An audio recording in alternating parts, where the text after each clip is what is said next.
தயாரிப்பாளர் நடிகராக சுரேஷ் நந்தா மற்றும் நாகராஜ் ஆகியோர் சிறப்பு விருந்தினர்களுக்கு இப்போது மலர் கொத்து கொடுத்து மரியாதை செய்வார்கள்.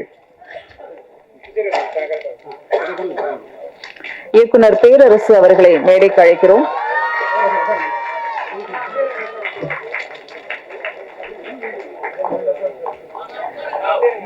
ரவி மரியா அவர்களை மேடைக்கு அழைக்கிறோம்.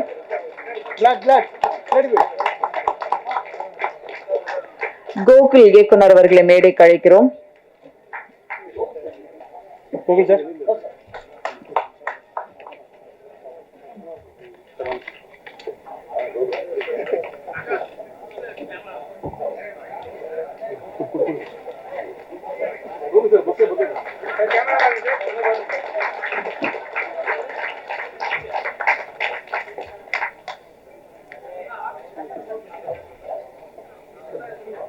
லெனின் பாரதி அவர்களை மேடைக்கு அழைக்கிறோம்.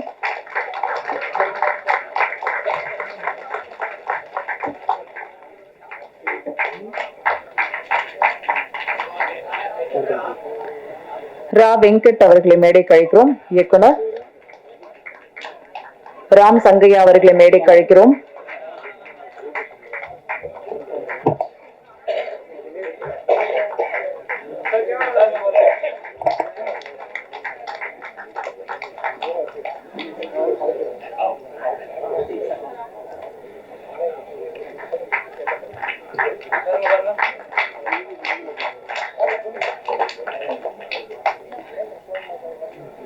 படத்தை வெளியிட உள்ள விகாஸ் பாரத் அவர்களை மேடைக்கு அழைக்கிறோம். சத்தியமூர்த்தி ஆடியோ வாங்கிய சத்தியமூர்த்தி அவர்களை மேடைக்கு அழைக்கிறோம்.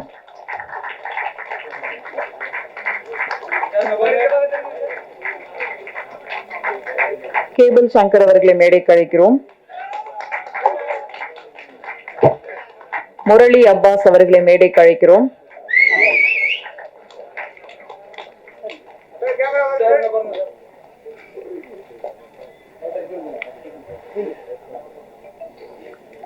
படக்குழுவினரை இப்போது மேடைக்கு அழைக்கலாம். ஐயா வேலா ராமமூர்த்தி அவர்களை அன்புடன் மேடைக்கு அழைக்கிறோம்.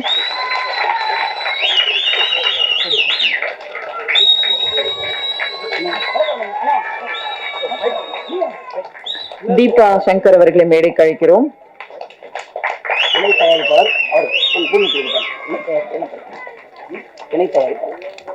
இணை தயாரிப்பாளர் அருண்குமார் அவர்களை மேடைக்கு அழைக்கிறோம். வெள்ளைத்துறை அவர்களை மேடைக்கு அழைக்கிறோம். சுரேஷ்குமார் அவர்களை மேடைக்கு அழைக்கிறோம். சாய் அவர்களை மேடைக்கு அழைக்கிறோம்.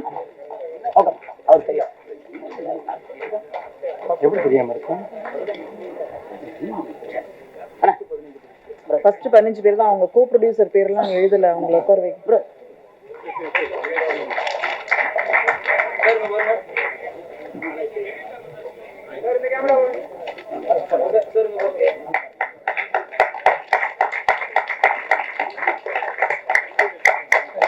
இசையமைப்பாளர் தீபன் சக்கரவர்த்தி அவர்களை மேடைக்கு அழைக்கிறோம்.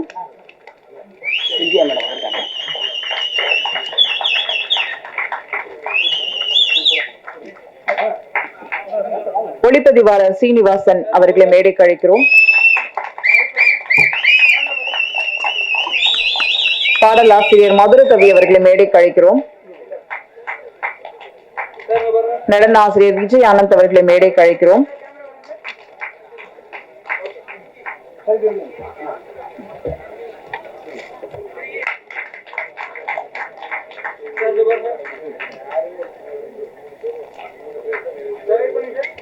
பாண்டியக்கா அவர்களை மேடைக்கு அழைக்கிறோம்.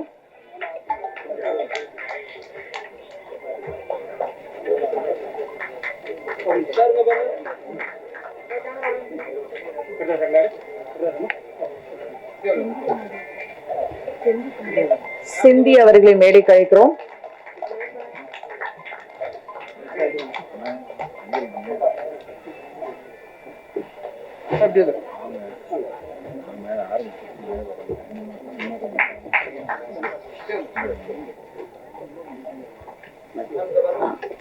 சிவமணி அண்ணனை மேடைக்கு அழைக்கிறோம்.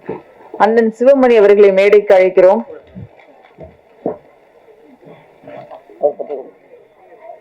அண்ணா நீங்க கொடுங்க.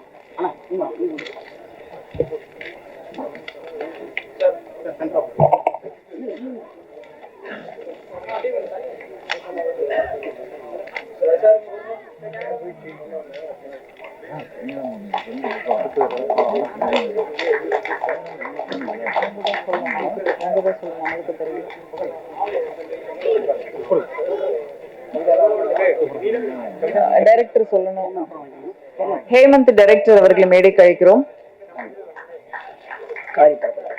காரி படத்தின் இயக்குனர் ஹேமந்த் அவர்களை மேடைக்கு அழைக்கிறோம்.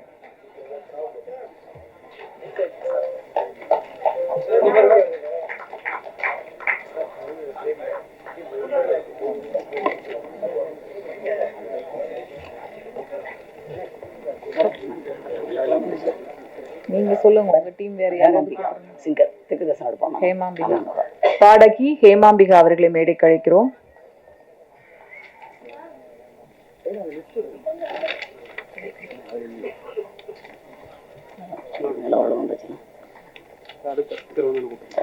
சரி, நன்றி. நிகழ்ச்சிக்கு போகலாம்.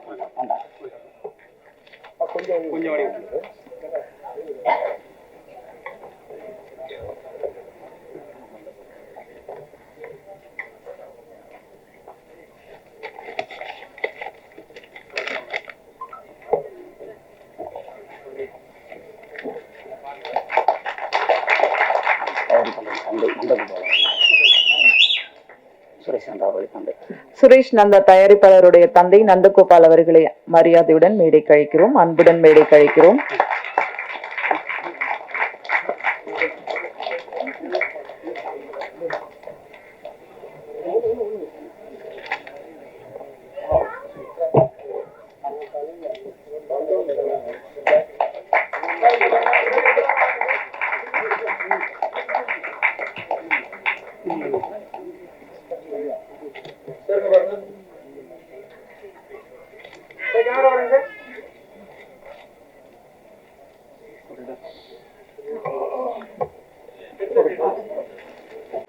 ஒரு மரம் எப்படி புதிது புதிதாய் தினம் துளிர் விட்டு கொண்டே இருக்கிறதோ அதுபோல் உறவும் புதிது புதிதாய் பாசத்தாலும் உணர்வாலும் பின்னப்பட வேண்டும். அப்படி ஒரு அழுத்தமான வீராயி கதை கேட்டு தானே நடிக்க வந்து தானே தயாரிப்பாளராகி இன்று வந்திருக்கக்கூடிய கதையின் நாயகனாக அறிமுகமாகும் சுரேஷ் நந்தா அவர்களை உங்கள் முன் வரவேற்புரை வழங்க அன்புடன் அழைக்கிறோம்.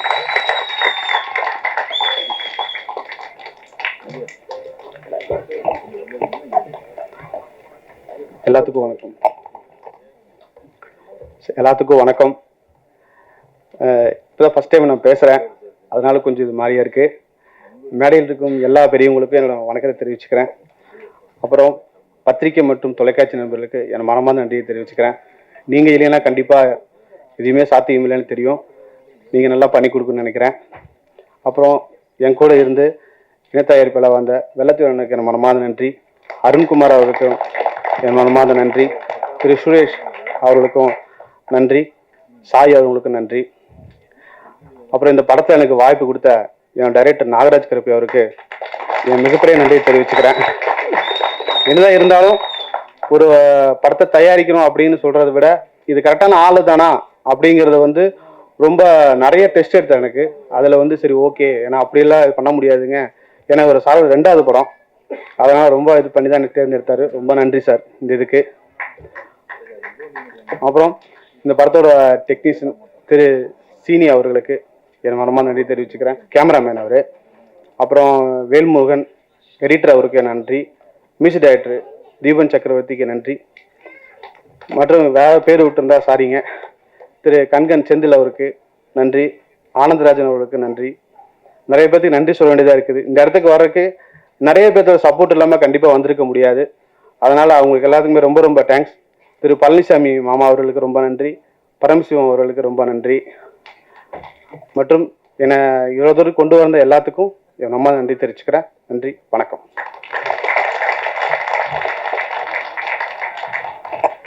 நன்றி. அடுத்ததாக நாம் பேச அழைக்கிறோம் சங்கரன் கோயில் மற்றும் சுற்றுப்புற கிராமத்து அழகை அவர்கள் வாழ்க்கையை தன் கேமராவுக்குள் அள்ளி கொண்டு வந்து காட்டிய ஒளிப்பதிவாளர் எம் சீனிவாசன் அவர்களை பேச அழைக்கிறோம்.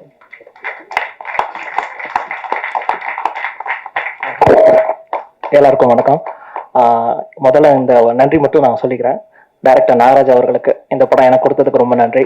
அப்புறம் தயாரிப்பாளர் அப்புறம் நடிகர் திரு சுரேஷ் நந்தா அவர்களுக்கு மிகப்பெரிய நன்றி. அப்புறம் எங்க கூட வேலை செஞ்ச அத்தனை நடிகர்களுக்கும், முக்கியமா திரு வேலராமபதி சார் அவர்களுக்கும் மறைந்த திரு மாரிமுத்து சார் அவர்களுக்கும் மிகப்பெரிய நன்றி. இந்த படத்துல அவங்க ரொம்ப கோஆர்டினேட் பண்ணாங்க, அதனாலதான் இந்த படம் இவ்வளவு சிறப்பா வந்தது. அதே மாதிரி கூட நடித்த அத்தனை சிந்தியா மேடம், ரமா மேடம் எல்லாருக்கும் எங்களோட மிகப்பெரிய நன்றிகள். அப்புறம் என் கூட வேலை பார்த்த டெக்னீஷியன்ஸ் ரொம்ப நன்றி, எனக்கு ரொம்ப சப்போர்ட் பண்ண ரொம்ப ஹெல்ப் பண்ணாங்க. ஸோ எல்லாத்துக்கும் நன்றி. வந்திருந்த பத்திரிகை துறை நண்பர்களுக்கு, என்னோட நண்பர்களுக்கு இனிய வாழ்த்தை அத்தனை நண்பர்களுக்கும் வணக்கம், நன்றி, தேங்க்ஸ்.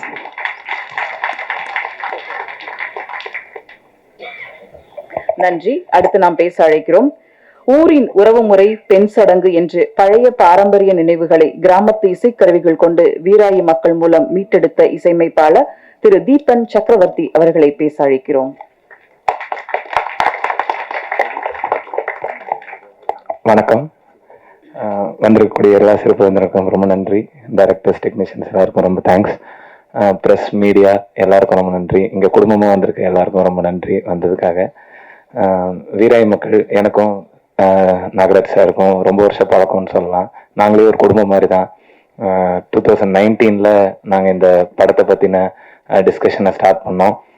அப்போவே நாங்கள் சாங்ஸ்லாம் கம்ப்ளீட் பண்ணிட்டோம்.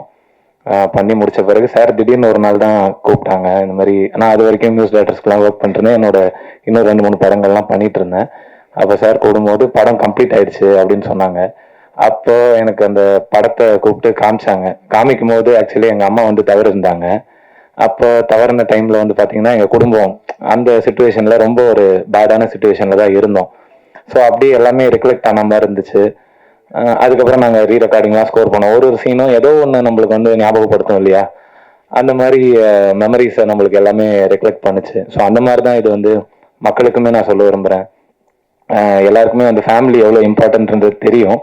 பட் இந்த படம் பார்க்கும்போது எல்லாருக்குமே என்ன புரிய வரும்னா, அதை நம்ம எப்படி காப்பாற்றணும், ஒருவேளை மிஸ் பண்ணிட்டோம்னா எப்படி நம்ம அதை சேர்த்துக்கணும் அப்படின்றது கண்டிப்பாக புரிய வரும்னு நான் நம்புகிறேன். ஸோ அடுத்தது நான் இதில் நிறைய பேருக்கு தேங்க் பண்ணணும். முதல்ல எங்கள் அம்மாவுக்கு ரொம்ப நன்றி சொல்ல விரும்புகிறேன். எனக்கு இது வரைக்கும் வாய்ப்பு கொடுத்துருக்க என்னுடைய டைரக்டர்ஸ்க்கும், நாகராஜ் சாருக்கும், இந்த படத்தில் எனக்கு வாய்ப்பு கொடுத்த என்னோட ப்ரொடியூசர்ஸ் எல்லாருக்கும், நாகராஜ் சார், டெக்னீஷியன்ஸ் எல்லாருமே ரொம்ப ஹார்ட் ஒர்க் பண்ணி இந்த படம் பண்ணியிருக்கோம். நாகராஜ் சாரோட உழைப்பு சொல்லணும்னாக்கா நான் சும்மா சொல்லலை, அவருக்கு ரொம்ப நீண்ட கால பயணம்னு சொல்லலாம். ஒன்னொன்னு பார்க்க தான் சார் குட்டியா இருப்பாங்க, ஆனா அவருடைய ஆக்டிவிட்டிஸ் அப்படி இருக்காது. பயங்கரமா வேலை செய்வாங்க. என்னையுமே பயங்கரமா வேலை வாங்கினாருன்னு சொல்லலாம். அதே மாதிரி என்ன வேணும் என்ன வேணான்றது ரொம்ப தெளிவா இருப்பாங்க. ஸோ எங்க விட்டேன்னு தெரியல, சாரி. ஸோ என்னுடைய டைரக்டர்ஸ் எல்லாருக்கும் நன்றி, என்னோட டெக்னீஷியன்ஸ்க்கு நன்றி, என் ஃபேமிலிக்கு நன்றி. எனக்கு இதுக்கு மேல சான்சஸ் கொடுத்துட்டு இருக்க என்னுடைய டைரக்டர்ஸ் எல்லாருக்குமே நன்றி. எல்லாரும் கண்டிப்பா தியேட்டர் படம் பாருங்க. உங்க குடும்பத்தை கண்டிப்பா ஞாபகப்படுத்தும். எல்லாரும் உங்க குடும்பத்தை சந்தோஷமா வச்சு பாத்துக்கோங்க. Thank you so much. நன்றி. அடுத்ததாக நாம் பேச அழைக்கிறோம்.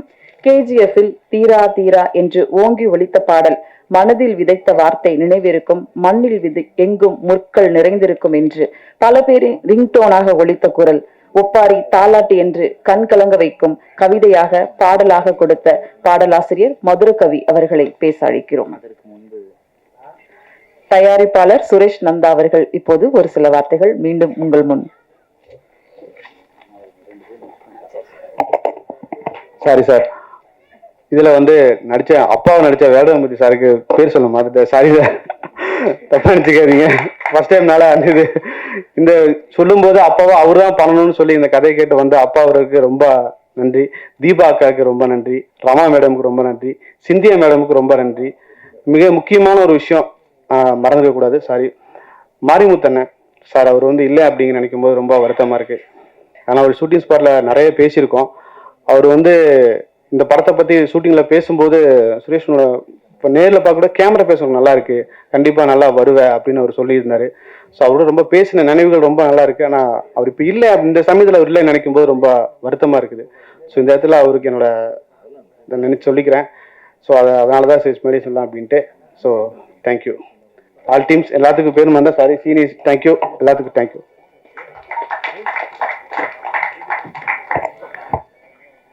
வீராய் மக்கள் பட விழாவிற்கு வருகை தந்திருக்கும் அனைவருக்கும் வணக்கம். மேடையில் அமர்ந்திருக்கும் படைப்பாளிகளுக்கும் பேராற்றல் மிக்க பேனா முனைகளுக்கும் நன்றி, வணக்கம். இன்று ஒரு முகநூல் பதிவு. பிரம்மாண்டமான பருந்து சினிமாக்களை சில நேரங்களில் சிட்டுக்குருவி சினிமாக்கள் சிராய்த்து விடும். மலரும் நினைவுகளை நினைவூட்டுவது மண் சார்ந்த வாழ்வியல் படங்களே.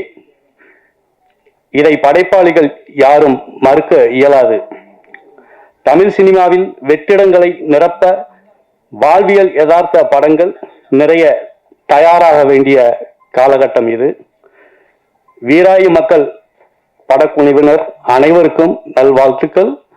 நண்பர் நாகராஜ் கருப்பையா வாழ்க்கையில மிகப்பெரிய நிரந்தர சுதந்திர போராளி. அவர் எவ்வளவு தூரம் தன்னம்பிக்கையோட இருந்து செயல்பட்டு இருக்காருங்கிறத நான் கூட இருந்து அணுவா பார்த்துட்டு இருக்கேன்.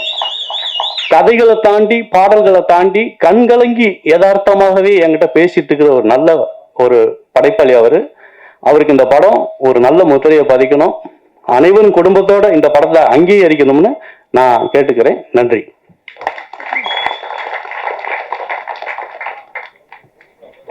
நன்றி. அடுத்து நாம் பேச அழைக்கிறோம். பொதுவாக நம் குடும்ப உறவுகளில் பெரியம்மா, சின்னம்மா, சித்தப்பா, அத்தை, மாமா என்று உறவுகளின் அடர்த்தி குறைந்து சொத்திற்கு சொந்தங்களை தொலைக்கும் காலகட்டமாகிவிட்டது. இப்போது பெரிதாகிவிட்டது. கூட்டு குடும்பங்கள் சிதைந்து ஆளுக்கு ஒரு திசையாக பிரிந்து போகின்றனர். வீராய மக்கள் கதையும் உணர்வு பூர்வமாக இருக்கும். ஐயா வேலா ராமமூர்த்தி, தீபா காம்பினேஷன் நாமும் பார்க்க காத்திருக்கிறோம். இப்போது கதையின் பாத்திரமாக தன்னை மாற்றிக்கொள்ளும் கதையின் நாயகியாக தீபா சங்கர் அவர்களை உங்கள் முன் பேச அழைக்கிறோம். மேடையிலே அமர்ந்திருக்கும் அத்துணை பெரியவர்களையும் வணங்கி, பத்திரிகை நண்பர்கள், சகோதரர்கள் எல்லாத்தையும் வணங்கி, இந்த வாய்ப்பு எனக்கு கொடுத்த இயக்குனர் மற்றும் தயாரிப்பாளர்களை வணங்கி, இந்த படத்துல சாதாரண கதாபாத்திரம் பண்ணல, ரொம்ப முக்கியத்துவமான ஒரு காட்சியில நடிச்சிருக்கேன். ரொம்ப சந்தோஷமா இருக்கு. பொதுவா இந்த படத்தை பார்க்கும் பொழுது தீபாக்காவா யாரும் பார்க்க மாட்டீங்க, உங்க வீட்டுல உங்க தங்கச்சி, உங்க அக்கா அப்படின்ற ஒரு எண்ணத்துல உறவுகள் இன்னைக்கு எல்லாத்துக்குமே பாசம் இருக்கு. இப்போ ஒரு படத்தை காமிச்சாங்க, பெரிய பெரிய மாசு ஹீரோக்கள் வந்தா மட்டும்தான் விசில் சத்தமும் கை ஒலி சத்தமும் வரும். ஆனா 3 சின்ன பசங்க ஒருத்தருக்கு மேல ஒருத்தர் தோல்ல தூக்கி சுமக்கும் பொழுது நம்ம அறியாம உணர்வுல ஒருத்தருக்கு ஒருத்தர் கை தட்டணும் பாத்தீங்களா? அப்ப உள்ள பாசம் மறைஞ்சிருக்கு. அதை வெளிப்படுத்துறதுக்கு தான் தயங்குறோம் எல்லாருமே. இத ரொம்ப அருமையா ஒரு தங்கச்சியா, அண்ணங்கிட்ட பாசத்தை ஏங்குற ஒரு சகோதரியா, ரொம்ப எனக்கு ஒரு முக்கியத்துவமான கேரக்டர் கொடுத்த தயாரிப்பாளர் டைரக்டர் தம்பிக்கு ரொம்ப நன்றி. ஒருத்தர் ஒரு காட்சியை சொல்லும் பொழுது அவர் எவ்வளவு ரசிச்சாரோ அதுதான் நம்மளுக்கு பிம்பமா கொடுக்க முடியும். அவருடைய வசனங்கள் உண்மையிலே சொல்றேன், இன்னைக்கு சினிமாவில் இப்படி நம்மளுடைய மனசை தொடுற மாதிரி வரிகள் எழுதுறதுக்கு ரொம்ப கம்மியான இருக்காங்கன்னு தான் நினைக்கிறேன். ஏன்னா அவரு கிராமத்திலே வளர்ந்ததுனால அந்த கிராமத்தோட உணர்வை அழகா சொல்லியிருக்கிறார். ஒரு நிறைய இடத்துல என்ன மீறி நானே சும்மா எமோஷன் கேரக்டர் தான், அதனாலதான் அப்படியே கொடுக்குறாங்க. ஆனா நான் ஒண்ணு சொல்லிக்கிறேன், தயவு செஞ்சு இந்த மாதிரி அழுகுற கேரக்டரே தொடர்ந்து கொடுக்காதீங்க. எல்லாரும் உத்தர குத்திடுவாங்க, தீபாக்கால வெறும் அழுகுறதுக்கு தான் லாய்க்கு அப்படின்னு சொல்லிட்டு, அதையும் தாண்டி நான் நகைச்சுவை கதாபாத்திரங்கள்லாம் பண்ணணும்னு ஆசைப்படுறேன். என்னமோ தெரியல, உடனே ஒரு எமோஷனல் கேரக்டரா கூப்பிடு தீபாக்காம அப்படின்னு எல்லாரும் நினைக்கிறாங்க. ஏன் தெரியல, ஒருவேளை நல்ல முந்தாடிய தூக்கி வைப்பாருன்னு நினைக்கிறாங்களோ என்னவோ தெரியல. ஆனா இதுல ஒவ்வொரு கதாபாத்திரங்களோடு நடிக்கும் பொழுது ரொம்ப தம்பி எனக்கு மருமகனோட நடிக்கும் போதும் சரி, எங்க அண்ணன் கூட நடிக்கும் போதும் சரி, எனக்கு இப்ப ஒரு அண்ணன் இல்லைன்றது கொஞ்சம் வருத்தமா தான் இருக்கு. உண்மையில அந்த மாறி மாறி ஒரு சீன் நடிச்சோம் நாங்க, அது என்னால மறக்கவே முடியாது. அந்த ரொம்ப அழுத்தமான ஒரு கதையை இந்த படத்துல சொல்லியிருக்கிறாங்க. எல்லாரும் ஆங்கிலத்துல தேங்க்யூ தேங்க்யூன்னு சொன்னாங்க. அக்கா நன்றின்னு தமிழ்ல சொல்றேன். ஏன்னா தமிழ்ல ரொம்ப அழகான ஒண்ணு சொல்லிட்டு முடிச்சுக்கிறேன். இந்த இம்மண்ணா அப்படின்ற ஒரு வார்த்தை இருக்கு. இந்த இம்மண்ணா உயர்வு சிறப்புண்மை, இழிவு சிறப்புண்மை. அதாவது எங்கள் வீட்டில் ஜனாதிபதியும் சாப்பிட்டார் அப்படின்னா அது உயர்வு சிறப்புண்மை. எங்கள் வீட்டு நான் செஞ்ச சாப்பாடை என் பையன் சொல்றேன், எங்க அம்மா செஞ்ச சாப்பாட்டை நாயும் திங்காது அப்படின்னா அது இழிவு சிறப்புண்மை. இப்போ நம்ம ஒண்ணு சொன்னா அது இன்னொன்னு கொண்டு வரும். எப்படின்னா, பொருந்தும் நல் மனை கூறிய பூவையை பிரிந்தனலோ நீயும் அப்படின்னு ராமர் சுக்ரீவனை பார்த்து கேட்டதா கம்பர் எழுதியிருக்கிறாரு.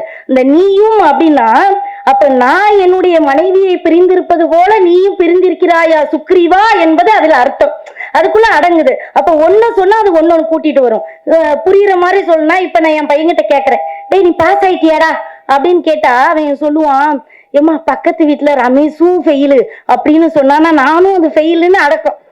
அப்ப தமிழ்ல எவ்வளவு அழகு இருக்கு, அந்த தமிழை ரசிங்க. தமிழ்ல இந்த இம்மனான்ற ஒரு வார்த்தை இத்தனை விஷயங்களை சொல்லுனா ஒன்னொன்னே எடுத்து பாருங்க, எத்தனை விஷயங்கள். ஒரு நாலடியார்ல ஒண்ணு சொல்லிக்கிறேன், காக்கா கறி சமைத்து கருவாடு மென்று தின்பர் செய்வர். இதுக்கு யாரையாவது புரியுதா? காக்காவை கறி வச்சு கருவாடோட தின்னுட்டாங்கன்னா செய்வர், இதுதான் எல்லாரும் சொல்லுவாங்க. அது அர்த்தம் இல்ல. காக்கா அப்படின்னா கால் பாகம் காய்கறிய வேக வச்சு அந்த உயிர் சத்து செத்து போகாம அந்த காலத்துல சாப்பிட்டு வந்தாங்க, ரொம்ப நாள் உயிர் வாழ்ந்தாங்கன்னு தான் அதுல அடக்கும். இது போலதான் நிறைய மறக்கப்படுது, மறைக்கப்படுது, அது ஏனே தெரியல. உள்ள போய் பாத்தீங்கன்னா தமிழ் அவ்வளவு அழகா இருக்கும், நம்மளுடைய சொந்தங்கள் அவ்வளவு அழகா இருக்கும். தென் மாவட்டத்துல இப்பவும் சொல்றேன்க்கா, நான் இந்த இதை மட்டும் ஒரு முக்கியமான விஷயம் சொல்லிட்டு போயிடுறேன். தென் மாவட்டங்கள்ல கல்யாணம் முடிச்சிட்டீங்கன்னு வச்சுக்கோங்க, இந்த ஊரை பத்தி எனக்கு தெரியாது, நிறைய பேர் நீங்க தென் மாவட்டத்துக்கே சப்போர்ட் பண்ணி பேசுறீங்கன்றீங்க, அப்படி கிடையாது. நான் பார்த்த விஷயத்தான் நான் சொல்ல முடியும். நான் ரொம்ப சின்ன குறுகிய வட்டத்துல இருக்கிறவ. பாத்தீங்கன்னா கல்யாணம் முடிச்சிட்டுனா மறுபடியும் எங்க அம்மா அப்பா வீட்டுக்கு போனா எங்க அன்னிக்காரி சாப்பிடுன்னு சொன்னாதான் தட்டுல சாப்பாடே எடுத்து போட்டு சாப்பிட முடியும். இன்னைக்கு அப்படி நிலைகள் இருக்காது, ஏனே தெரியல. எல்லாம் வந்த உடனே இன்னைக்கு பிரிஞ்சு பிரிஞ்சு போயிடுறாங்க. சொல்லி கொடுக்கும் போதே இப்ப என் வயசுல இருக்கிறவங்க இப்ப கல்யாணம் முடிக்கிற பொண்ணு இருந்தா சொல்லும் போதே கல்யாணம் முடிச்சோன்னு தனி கொடுத்தனும் போயிடணும்ன்றா. அது ஏனே தெரியல. தனியா நின்னா பனைமரம் பலனே கொடுக்காது. இப்போ பனைமரத்தை பலனை பத்தி நம்ம எவ்வளவோ பேசுறோம், அது மேல இருந்து கீழே வர எல்லாமே பலன் கொடுக்கணும். அப்ப உறவுகளோட இருந்தாதான் அந்த பனைமரம் கூட பயன்படும். அப்ப நம்ம பயன்படணும்னு நினைக்கிறோமா, பயன்படாத வெறும் மரமாக செத்து போகணும்னு நினைக்கிறோமா அப்படின்னு யோசித்தா இன்னைக்கு போய் இந்த உறவுகளோட சேர்ந்து எல்லாரும் பேசுங்க, பழகுங்க, சிரியுங்க. தாத்தாட்ட பேசுங்க, அங்க ஏதாவது கிடைக்கும். பாட்டிக்கிட்ட பேசுங்க, அங்க ஏதாவது கிடைக்கும். ஏதாவது அந்த அன்பை நீங்க அனுபவிச்சிட்டீன்னு வச்சுக்கீங்களேன், அந்த அன்பை தாண்டி இந்த உலகத்துல எதுவுமே கிடையாது. அது எதுவா வேணாலும் இருக்கலாம். நீங்க வயசு முதிர்ந்துட்டுனா நோய்கள் வர்றதுக்கு காரணமே அன்பு இல்லாத ஒரே ஏக்கம் தாங்க. அதை நிறைய பேர் ஒத்துக்கவே மாட்டேங்கிறீங்க. அது தங்கச்சி மூலமா கிடைக்கலாம், காதலி மூலமா கிடைக்கலாம், பொண்டாட்டி மூலம் கிடைக்கலாம், யார் மூலமாவது அந்த அன்பு கிடைச்சிச்சுன்னு வச்சுக்கோங்களேன், நம்ம நோய் நொடி இல்லாம ரொம்ப சந்தோஷமா இருப்போம்.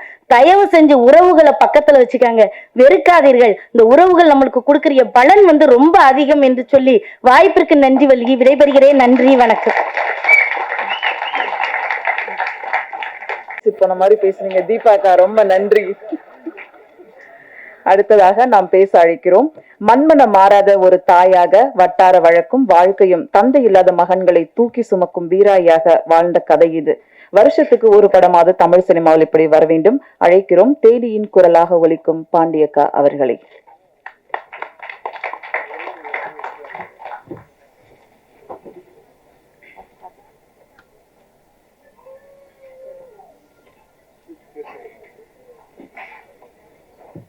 எல்லாருக்கும் வணக்கம். அனைத்து பெரியவர்களுக்கும் வணக்கம். தொலைக்காட்சி நண்பர்களுக்கு வணக்கம். வீராய் பேசுகிறேன். என்னோட குடும்பம் ரொம்ப பெரிய குடும்பம். அதில் நிறைய விஷயங்கள் அடங்கியிருக்கு. இப்போ குடும்பம் ரொம்ப சிரித்து போச்சு. எல்லாரும் தள்ளி தள்ளி போய் நிற்கிறோம். அதை ஒன்றா பார்க்கணும்னு இயக்குனர் சாருக்கு ஒரு ஏக்கம் இருந்திருக்கும்னு நினைக்கிறேன். தன்னோட இதை தன்னை தொலைச்ச இடத்துல தான் தேடணும்பாங்க. அது பக்கத்தில் தான் கிடக்கும், எங்கேயும் தள்ளி போய் விழுந்திருக்காது. காலடியிலே பார்த்தா நம்ம உறவுகள் அங்கங்கே தள்ளி தள்ளி கிடப்பாங்க. ஒன்றும் சேர்க்க மாட்டோம், ஓடிக்கிட்டே இருப்போம். அப்படி ஓடுறவங்க மத்தியில் ஏதாவது ஒரு ஓரத்தில் ஒரு ஏக்கங்கள் இருக்கும். குடும்பத்தை பற்றி சிந்தனை எப்பயாவது ஏதாவது ஒரு இடத்துல ஞாபகப்படுத்தி பேசிக்கிட்டே இருப்பாங்க.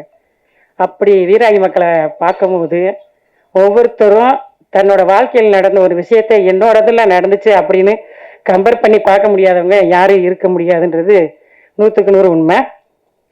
இயக்குனர் சார் சொல்லுவார், விளக்கி விளக்கி சொல்லுவார். அவர் அழுவார், அப்புறம் எழுந்திரிச்சு போயிட்டு மறுபடியும் சொல்லுவார். அந்த அளவுக்கு இந்த விஷயத்த பேலன்ஸ் பண்ணி தான் சொல்லக்கூட முடிஞ்சிச்சு. என்னோட தலைமகன் வேலராமமூர்த்தி சார், அவருக்கு ஒரு பட்டத்தை கொடுத்துருவோம், யதார்த்த நாயகன் சொல்லி. கதை நாயகனை பார்த்துருக்கோம், கதாநாயகனை பார்த்துருக்கோம். யதார்த்த நாயகன் அவர் கூட 2-3 படம் பண்ணியிருக்கேன். இதில் மகனுக்கு கொடுத்துருவோம். ஏன்னா நான் கிளிசரனை போட்டுட்டு மருந்து கட்டிக்கிட்டு இருப்பேன். என்னம்மா பண்ணிட்டு இருக்கீங்க பாரு சார், கண்ணு வலிக்குது சார், அடுத்த சீனுக்கு வாங்க பாரு, கண்ணை அப்படி மூடிட்டு இறுக்கி மூடிட்டு திறப்பாரு. அப்படியே கண்ணீர் எங்கிட்ட தான் வருமோ தெரியல. சார் அந்த சீக்வன்ஸ் சொல்லி கொடுங்க சார் சீக்கிரட்டா அப்படிமே, இன்னும் கொஞ்சம் கற்றுக்கலாம் அப்படிம்பாரு. அடுத்து என்னோட 2வது மகன் மாரிமுத்து சார். இந்த இடத்துல வந்து நான் ஒரு ஆர்டிஸ்டாவோ அவரை ஒரு ஆர்டிஸ்டாவோ பார்க்க முடியாது. இழப்பாக இருக்கிறதுனால வந்து அது ஒரு கஷ்டமான விஷயம்தான். அடுத்து இன்னொரு மகன் வரலன்னு நினைக்கிறேன், என் மக தீபா. என் மகளுக்கு பார்த்தீங்களா எவ்வளோ தெளிவான பேச்சுன்னு அறிவாக வளர்த்துருக்கேன் பார்த்தீங்களா. நான் தான் காரணம், அப்படிதான் சொல்லிக்கிறேன். அங்கே கொடுக்கக்கூடாது அந்த விஷயத்த. ஆமாம். இப்போ இந்த திரைக்கதைக்குள்ள உள்ள நுழையும் போது எல்லாரும் ஒரு விஷயத்த மாற்றிக்குவோம். நம்மக்கிட்ட எல்லாருமே தவறில்லாத மனிதர்கள் யாருமே இருக்க முடியாது. இந்த கதை ஒவ்வொருக்கும் ஒரு விஷயத்த சொல்லிட்டு போகும். கட்டாயம் நீங்கள் வேணான்னு சொன்னாலும் எடுத்துக்கிட்டு போயிடுவீங்க. அவங்க உங்கள் வீட்டுக்கு பக்கத்தில் போய் சொல்லுவீங்க, இதை மாற்றி அமைச்சுக்கணும் நம்ம அப்படின்னு. அப்படியான ஒரு விஷயம்தான். எனக்கு இந்த வீராய என்ன இவ்வளோ பெரிய ஓல்டு கெட்டப்ப நடிக்க போறியா, பார்த்துக்க ஃபீல்டில் இருக்க அப்படின்னாங்க. தாய் ஸ்தானம் யாருக்கு கிடைக்கும்? எங்கெல்லாம் ஒரு அன்பு இருக்கும். உலகமே போற்றக்கூடியது எல்லாம். கொலகாரையும் கூட தாயத்தான் பெருசாக பேசுவான். களவாணி கூட தன்னோட தாயத்தான் எங்கனையா பெருசாக பேசுவான். தூற்றுவதும் போற்றுவதும் தாய்க்கே ஏற்படும், ஏன்னா அவங்க பையங்களை கொண்டு.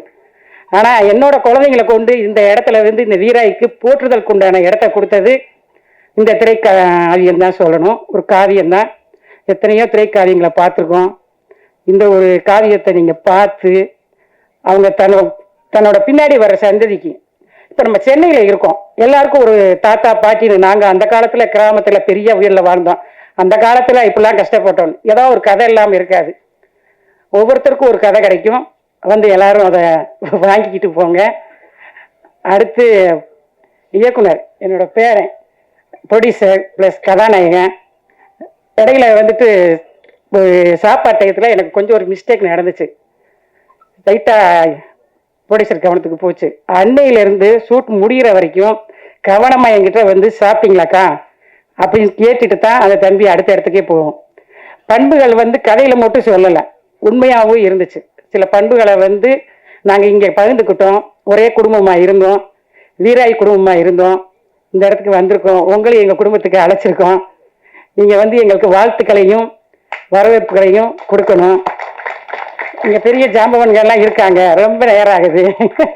அதனால இந்த அளவுக்கு முடிச்சுக்கிடுவோம். நன்றி, எல்லாருக்கும் நன்றி. இந்த அளவுக்கு இல்லை, எல்லாமே பேசிட்டு தான் போனீங்க. அந்த வீராயி தான் இந்த வீராயி. நீங்க அப்புறம் படத்துல பாத்தீங்கன்னா தெரியும். ஐயோ மறந்துட்டீங்களா? நம்ம இந்த விழாவோட நாயகன் தீபன் சக்கரவர்த்தியை சாரை சொல்ல மறந்துட்டேன், தவறா இருக்க கூடாது. அடுத்து இப்போ யோகி பாபு சார் படத்துக்கு டப்பிங் போயிருந்தேன். அதில் யோகி பாபு சாருக்கு அக்காவா பண்ணியிருக்கேன். அதுலேயும் சார் தான் பண்ணுறதா சொன்னாங்க. சூப்பராக அப்படி அவரா பண்ணுறாருன்னாங்க. பரவாயில்ல. இப்போ நான் பண்ண 2-3 படத்துல இவரோட பேர் அடிபட்டுருச்சு. தெற்கு நாட்டு சாங்கில் வந்து ஒரு 5 பனைமரம் நினைக்கிறேன். அது பாருங்க, அது எவ்வளோ வலியை தாங்கி ஆடிக்கிட்டு இருக்கோம். அது மாதிரி தான் நம்ம என்னதான் அரிதாரம் பூசி கார்லையும் பைக்லையும் மேக்கப்பா போயிட்டு வந்துக்கிட்டு இருந்தாலும் கெத்தா இருந்தாலும் எல்லாருக்குள்ளேயே ஒரு ஆட்டம் இருக்கும். ஏதாவது நமக்குள்ள ஒரு சேக்காக்கிட்டே இருக்கும். அந்த விஷயங்களை பேலன்ஸ் பண்ணி குடும்பத்தோட சந்தோஷமா உறவுகளை பகிர்ந்துக்கிட்டு நமக்கான நல்ல விஷயங்களை எடுத்துக்கிட்டு கொடுத்துக்கிட்டு வழி நடந்து போவோம். சந்தோஷம். நன்றி. ஹோம்லி மியூசிக்ல இருந்து பிரசன்னா அவர்களை மேடைக்கு அழைக்கிறோம்.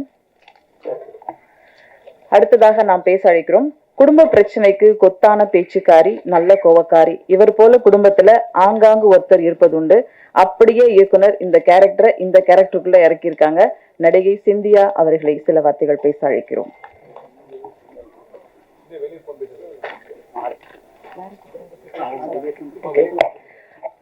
அவங்க ஒரு 5 நிமிஷம் கழிச்சு வந்து பேசுவாங்க. அடுத்து நாம் பேச அழைக்கிறோம். இதற்குத்தானே ஆசைப்பட்டாய் பாலகுமாரா. இதை பேசாதவர்களும் இல்லை, கேட்காதவர்களும் இல்லை. நடிகர்கள் இயக்குனர்கள் நடிகர்கள் ஆவது போல் விரைவில் கோகுலும் நடிகர் ஆவார் என்று நாமே வாழ்த்துவோம். அழைக்கிறோம் இயக்குனர் கோகுல் அவர்களை.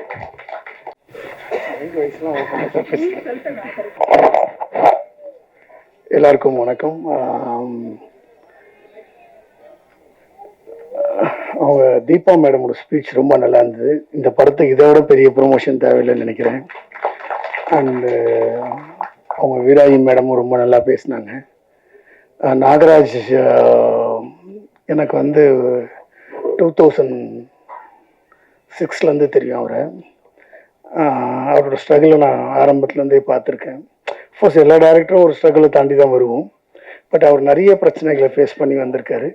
இன்னைக்கு என் நண்பன் இந்த இடத்துக்கு வந்திருக்கிறது எனக்கு ரொம்ப சந்தோஷம்.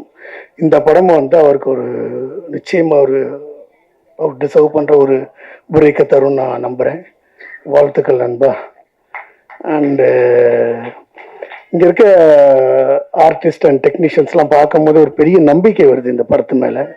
எக்ஸாம்பிள் வந்து வேலாராமூர்த்தி சார் அண்டு வந்து இவங்கெல்லாம் இந்த படத்தில் இருக்காங்கனால இந்த படம் வந்து ரொம்ப நல்லா இருக்கும்னு ஆடியன்ஸ் நம்புகிறாங்க.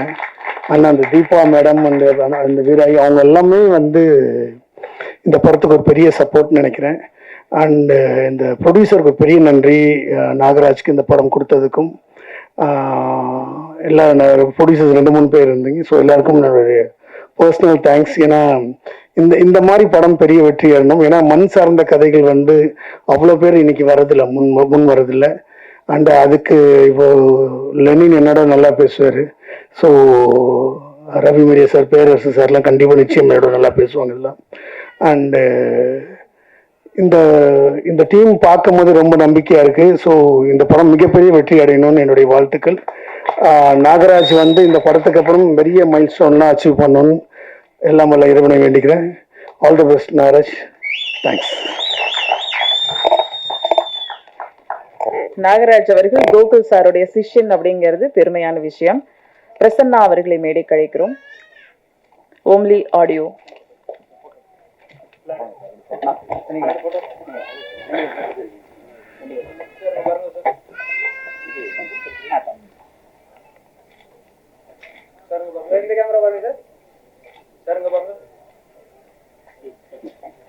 அடுத்து நாம் பேச அழைக்கிறோம். இவர் சிரித்தாலும் நடித்தாலும் ஒரே மில்லிமீட்டர் தான். இவர் இருந்தால் கலகலப்பு, பேசினால் சலசலப்பு. இயக்குனர் நடிகர் ரவி மரியா அவர்களை உங்கள் முன் பேச அழைக்கிறோம். இந்த வீராயி பாடல் வெளியீட்டு விழாவிற்கு வந்திருக்கின்ற பெரியோர்களே, தாய்மார்களே, சகோதர சகோதரிகளே, மேலும் இங்கே அடித்து துவைத்து காய போட்டு அரவணைத்து அன்பா இருக்கின்ற எங்களுடைய வலையத்தள இணையதள பத்திரிகை நண்பர்களே, என்னுடன் சேர்ந்து பயணித்துக் கொண்டிருக்கும் இயக்குனர், தண்டட்டி படத்தின் இயக்குனர் ராஜ்குமார் அவர்களே, திலீன் சார் அவர்களே, சாருடைய டிஸ்கஷன் நான் போயிருக்கேன், கோகுல் சார் டிஸ்கஷனுக்கெல்லாம். கோகுல் சார் அவர்களே, எங்களுடைய அன்பு இளவல், எங்கள் தமிழ்நாடு திரைப்பட இயக்குனர் சங்கத்தின் செயலாளர் திரு பேரரசு அவர்களே, நான் முதலில் மிளகாய் படத்தில் நடிகனாக அறிமுகப்படுத்திய எழுத்தாளர் அன்பு அண்ணன் வேலாராமூர்த்தி அவர்களே, எமோஷனலாக தான் இவங்க நடிப்பாங்க அப்படின்னு ஃபர்ஸ்ட் நாங்க மாயண்டி குடும்பத்தால கண்டுபிடித்த எமோஷனல் நாயகி தீபா சங்கர் அவர்களே, செந்தி அவர்களே, வீராயாக நடித்திருக்கும் பாண்டியம் அவர்களே, ஹீரோவாக நடித்திருக்கும் சுரேஷ் நந்தா அவர்களே, இணை தயாரிப்பாளர்களே, என்னுடன் ஆசை படத்தில் முதலாக உதவி இயக்குநராக பணிபுரிந்த நாகராஜ் கருப்பையா அவர்களே, உங்கள் அத்தனை பேருக்கும் என்னுடைய முத்தான வணக்கங்களை தெரிவிக்கிறேன். இந்த வீராயி மக்கள் ஒவ்வொரு பிரேமும் எப்படி எடுக்கப்பட்டிருக்கும் அப்படின்னு எனக்கு தெரியும். ஏன்னா மாயாண்டி குடும்பத்தார் அப்படிங்கிற ஒரு மிகப்பெரிய காவியத்தை எல்லாரும் பார்த்திருப்பீங்க. அந்த படத்துல 10 இயக்குனர் சேர்ந்து நடிச்சோம். 10 இயக்குனரும் அவங்கவுங்க சீனை இந்த சீனை ஸ்கோர் பண்ணணும்னு சொல்லி ஒரு சேலஞ்ச் எடுத்து பண்ணணும். அந்த இடத்துல தீபாவுக்கு அங்க இருந்தாங்க. அவங்க சீன் எடுக்கும்போது ஒட்டுமொத்த யூனிட்டே ஸ்பாட்லயே எழுதும்.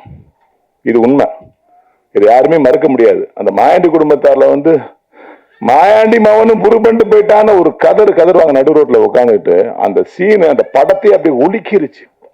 அப்படி ஒரு ஆழமான நடிப்பை வழங்கினதான் அவங்க. மாயாண்டி குடும்பத்துல எவ்வளவு பேர் பிஸியானதுன்னு தெரியாது, தீபாக்க பயங்கர பிஸி. அதுல இருந்து அந்த படத்துல பாத்தீங்கன்னா நான் வந்து ரத்தமும் சதையுமா, நான் மதுரை மண்ணில் அந்த கேரக்டரை எப்படி பண்ணுவாங்கிற விஷயத்த ரத்தமும் சதையுமா கண்ணுல மீசையில உதர்ல அப்படி தொடையை தட்டி நோலி மேனன்னு சொல்ற வசனம்லாம் இன்னைக்கு உசிலம்பட்டி மதுரை ஏரியாக்கெல்லாம் அந்த படத்தை ஒவ்வொரு சீடியும் வாங்கி பார்த்துட்டு இன்னைக்கு அந்த படத்தை 50 தடவை 60 தடவை 100 தடவை பார்த்தவங்களா இருக்காங்க. இங்க சென்னையில ஆட்டோ ஓட்டுற ஒவ்வொரு டிரைவர்ஸும் போகும்போது அண்ணே 1000 ரூபாய் படம் பண்ணுங்கண்ணே, அந்த படத்தை நான் குடும்பத்தோட பார்ப்போம்னே, ஊர்னா வந்ததுண்ணே, ஊர்னா வர்றப்பெல்லாம் அதானே பார்ப்போம்னே, எங்க அண்ணன் மீது அந்த படத்தை பார்த்தா நான் ஒண்ணு சேர்ந்தோம் அடிச்சுட்டு தெரிஞ்சோம்னே, இப்படி பேசுவாங்க. அந்த மாதிரி ஒரு காவியம் மாயாண்டி குடும்பத்தார். அதற்கு ஈடையான வெற்றி அந்த வீராய் மக்கள் பெரும் நான் நம்புறேன். ஏன்னா 150 கோடி 500 கோடி 1000 கோடி சினிமாவை பற்றி சமூக வலைதளங்களை பார்க்கும்போது சின்ன படங்களுக்குலாம் ஒரு பீதியும் பேதியும் ஏற்படுறது உண்மை. இயக்குனர் ரஞ்சித் அவர்களே சொல்லியிருக்காங்க, இன்னைக்கு சின்ன படங்களை ஓட்டிட்டே வாங்க மாட்டாங்கன்னு சொல்றாங்க. படத்துல வந்து உட்காந்துட்டீங்கன்னா நீங்க சின்ன படம் பெரிய படம் பேதம் பார்க்கறதே இல்லை. நல்லா இருந்தா கை தட்டுவீங்க, நல்லா இருந்தா எவ்வளவு பெரிய படம் நினைச்சு போயிருவீங்க. உண்மைதானே? அப்ப இந்த மாதிரி படங்கள் ஓடும் போது பத்திரிகையாளர் அதாவது ஆராதனை செய்து நீங்க இது வந்து கொண்டாடும் போது நாகராஜ் கருப்பையா போன்ற ஒரு 25 வருஷ போராட்டமான இயக்குநர்கள்லாம் மேல வரணும். ஜெயித்தவர்களே திரும்பி திரும்பி ஜெயிக்கிற சந்தோஷம் இருக்கு எவ்வளவோ, அதை விட ஜெயிக்க துடிப்பவர்கள் ஜெயிக்கிறது எவ்வளவு பெரிய சந்தோஷங்கிறது ஜெயிச்சவங்களுக்கு தான் தெரியும். அது ஒரு பெரிய வலி. அந்த வலியிலிருந்து மீண்டு வர சுகம் இருக்கு தெரியுமா, அது வந்து பேரின்பம். அந்த பேரின்பத்தை கடவுள் இந்த படத்தின் மூலமா என்னுடைய அன்பு தம்பி நாகராஜ் கருப்பையா கொடுக்கணும்னு வேண்டிக்கிட்டு இந்த படத்தை எல்லாரும் ஆதரிங்க. அனைவருக்கும் நன்றி.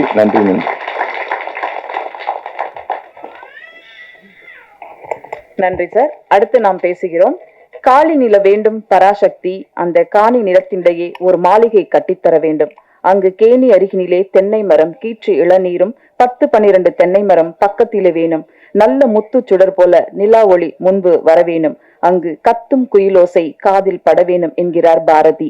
அப்படி ஒரு காணி நிலத்தை கதாநாயகனுக்குள் விதைத்த கதை என்றும் மறக்க முடியாத மேற்கு தொடர்ச்சி மலை பட இயக்குனர் லெனின் பாரதி அவர்களை பேச அழைக்கிறோம். அனைவருக்கும் வணக்கம். முதல்ல இந்த விழாவின் நாயகன் இசையமைப்பாளர் அந்த இசைக்கலைஞர்கள் அத்தனை பேருக்கும் என்னுடைய வாழ்த்துக்களை தெரிவித்துள்கிறேன். இது வந்து எனக்கு ரொம்ப பர்சனலான ஒரு ஸ்டேஜாக இருக்கு. ஏன்னா நாகராஜ் அப்புறம் சீனு 2 பேருமே எனக்கு ஒரு 25 வருஷமா தெரியும். கிட்டத்தட்ட 2000 இருந்து தெரியும். அதுவும் நாகராஜ் வந்து பயங்கர துடிப்பான ஒரு ஆள். பார்க்கறதுக்கு ஆள் சொல்லுவாங்களா அவர் பொடியா இருக்கிறாருன்னு சொல்லிட்டு, அப்படி கிடையாது. ஆனால் வந்து அவர் அந்த ஒரு ஆர்கானிக்கான சினிமாவை யோசிச்சுக்கிட்டே இருப்பாப்ல. இப்போ நம்மளாம் வந்து உலகத்து சினிமா பார்ப்போம், அதுல இருந்து படிப்போம், அந்த புத்தகத்தை படிப்போம், இலக்கியம் படிச்சிருப்போம், இப்படியெல்லாம் இல்லை. அது தன்னோட உணர்வுக்குள்ள இருந்து, தான் பார்த்த வாழ்க்கையில இருந்து, தான் பார்த்த மனிதர்கள்ல இருந்து, தான் நேசிச்ச உறவுகள்ல இருந்து இப்படியா கதையை தேடி அவரா ஏதாவது ஒன்று எழுதிக்கிட்டே இருப்பாப்ல. டெய்லி கதை பண்ணிக்கிட்டே இருப்பாப்ல, நல்லா பாடுவாப்ல. என்ன சொல்றது, ரொம்ப சந்தோஷமா இருந்தாரு. ரொம்ப நெருக்கமான மேடையா இருக்கு. கோடியா படம் போட்டு நம்ம பணம் போட்டு நிறைய போதை வன்முறை அப்படின்ட்டு ரத்தம் தெறிக்க விட்டு பார்வையாளர்கிட்ட இருந்து காசை உறிஞ்சிற இந்த சூழல்ல வந்து உறவுகளை பத்தி பேசி வாழ்க்கையை அது மண்ணோட ரத்தமும் சதையுமா எடுத்து பேசுறது வந்து ரொம்ப முக்கியமான முயற்சி. அந்த முயற்சிக்கு நாம் அனைவரும் தோள் கொடுக்க வேண்டும். அந்த வீராயி மக்கள், அது அந்த டைட்டிலே ரொம்ப அழகா இருக்கு. ஒரு இன்னைக்கு ஒரு பெரிய, என்னதான் நம்ம நாகரிகத்தை வளர்ந்தாலும் இது ஒரு பெரிய ஆணாதிக்க சமூகம், அது ஒரு தாய் வழி சமூகமா அந்த டைட்டிலே வந்து ரொம்ப அழகா இருக்கு. வீராயி மக்கள் வெற்றியடைய வாழ்த்துக்கள். நன்றி. நன்றி சார். அடுத்து நாம் பேச அழைக்கிறோம். தமிழ் சினிமாவில் உணர்ச்சி பூர்வமான கதைக்களங்கள் எப்போதும் மனதிலிருந்து அகற்ற இயலாது. தீபாவளி பண்டிகை ஒரு கிடா என்று வலியோடு கதை சொன்ன கிடா பட இயக்குனர் ரா வெங்கட் அவர்களை பேச அழைக்கிறோம்.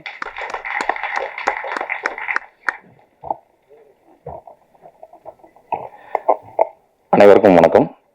இந்த வீராயி மக்கள் அப்படிங்கிற அந்த டைட்டிலே வந்து ஒரு அழகான ஒரு கதையை சொல்லிருச்சு. ஏன்னா நம்ம ஊர் பக்கத்துலாம் பார்த்தீங்கன்னா நம்ம பேர் யாருக்கு தெரியுதோ இல்லையா, அம்மா பேர் எல்லாத்துக்கும் தெரிஞ்சிருக்கும்.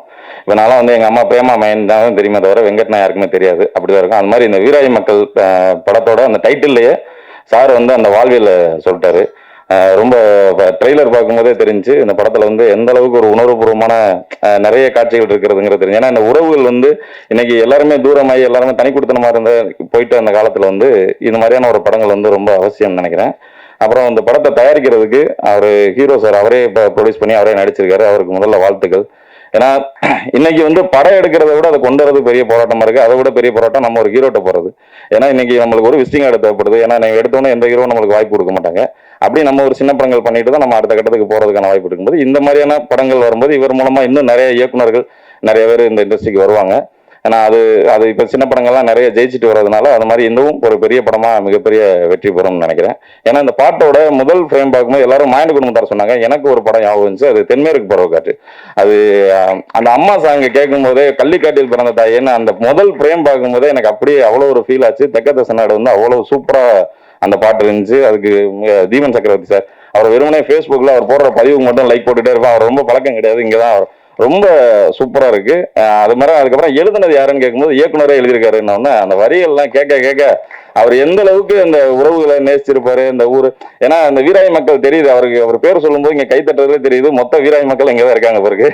அந்த அளவுக்கு ஒரு பெரிய ஒரு ஃபேமிலிய அந்த ஒரு சந்தோஷம் இருக்குல்ல. இவங்க முன்னாடி எல்லாம் நம்ம ஒரு மேடையில நிக்கிறதுக்கு தானே எவ்வளவு போராட்டம், எவ்வளவோ அசிங்கம், நம்ம அவமானத்தை சந்திச்சாலும் இந்த ஒரு கைத்தட்டல் இந்த அப்பா அம்மா முன்னாடி நம்ம சொந்தக்காரங்க முன்னாடி பரவாயில்ல போய் ஒரு வழியா டயட் ஆயிட்ட பிறகு அப்படின்ற அந்த வார்த்தைக்கு தான் நம்ம இவ்வளவு போராடிட்டு இருக்கோம். அது நாகராஜ் சாருக்கு வந்து மிகப்பெரிய ஒரு வெற்றியை கொடுக்கும். ஏன்னா சாரை வந்து நான் அடிக்கடி வந்து டீ கடையில் மட்டுமே தான் மீட் பண்ணுவோம் நாங்க 2 பேரும். எங்கேயாவது பார்த்தா சார் எப்படி சார் இருக்கீங்க, என்ன சார் போயிட்டு இருக்கு, இவ்வளவுதான் நானும் வரும். அப்போ இந்த படம் முடிச்சுட்டு போஸ்ட் ப்ரொடக்ஷன் போயிட்டு இருக்கும்போது எனக்கு ஃபோன் பண்ணுவாரு, சார் நீங்க கிலா டி எங்க பண்ணீங்க, சரி எதுக்கோ கேட்கறான்னு பார்த்தா என்னன்னா பட்ஜெட்டுக்கு, வேற ஒன்றும் கிடையாது.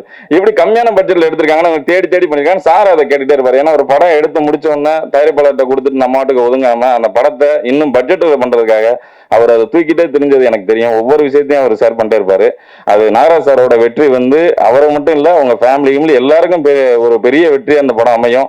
ஏன்னா அவரோட பல வருஷ போராட்டம் எனக்கும் தெரியும். ஏன்னா அவரை நம்ம பார்க்கும்போதெல்லாம் ஒவ்வொரு தரையும் அந்த எனர்ஜியா இருப்பார். ஆனா என்னதான் இருந்தாலும் அதை வெளியில காமிச்சிக்கிற மாட்டாரு. அவர் ஒரு மென்மையான மனசுக்காரர். அதே மாதிரி இந்த படம் ஒரு உறவுகளை சூப்பரா கொண்டு வரும்னு நினைக்கிறேன். அதே மாதிரி தீபா அக்கா பேசினது வந்து சூப்பரா பேசினாங்க. அக்கா வந்து நானும் மந்திர புனையில வந்து அவங்க நடிச்சிருந்தாங்க. அதனால எனக்கு நல்லா தெரியும் அந்த அக்காவை. அக்கா வந்து என்னன்னா நடிப்புக்குனே பிறந்தவங்க. அந்த மாதிரி கேரக்டர் தான். இப்ப உதாரணத்துக்கு சொன்னாரு சார் மாயண்டி குடும்பத்தார, நீங்க உண்மையிலே யாரையும் அழுக வைக்கணும்னா அந்த அக்கா சீனை போட்டு காமிச்சா கொஞ்ச நேரத்தில் அழுக வச்சலாம். அழுகலைன்னா அவருக்கு அது வியாதின்னு அர்த்தம். அவ்வளவுதான்.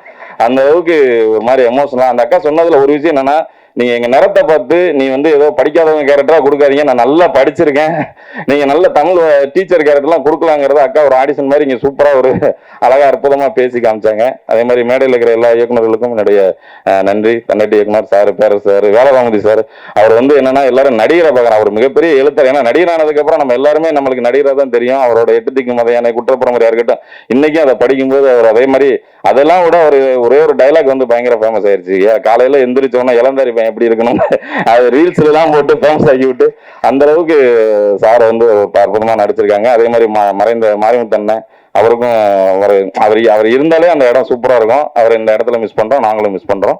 இந்த படம் வந்து ஒரு மிகப்பெரிய வெற்றி பெறணும். அப்புறம் கேமராமேன் சீனி சார் அவரு, அப்புறம் எடிட்டர் பாடலாசிரியர் மதுரகவி அவரு, அப்புறம் இந்த பாட்டை பாடினவங்க வந்து 2 பாட்டுமே ஒரே சிங்கர் சொன்னாங்க. சூப்பரா பாடியிருக்காங்க. ரொம்ப அற்புதமா இருந்துச்சு. கேட்டவனையே எல்லாருக்கும் வாழ்த்துக்கள். இந்த படம் மிகப்பெரிய வெற்றி பெறணும். ஹீரோ வந்து இன்னும் நிறைய படங்கள் நிறைய இயக்குநர்களுக்கு வாய்ப்பு கொடுக்கணும். நன்றி சார்.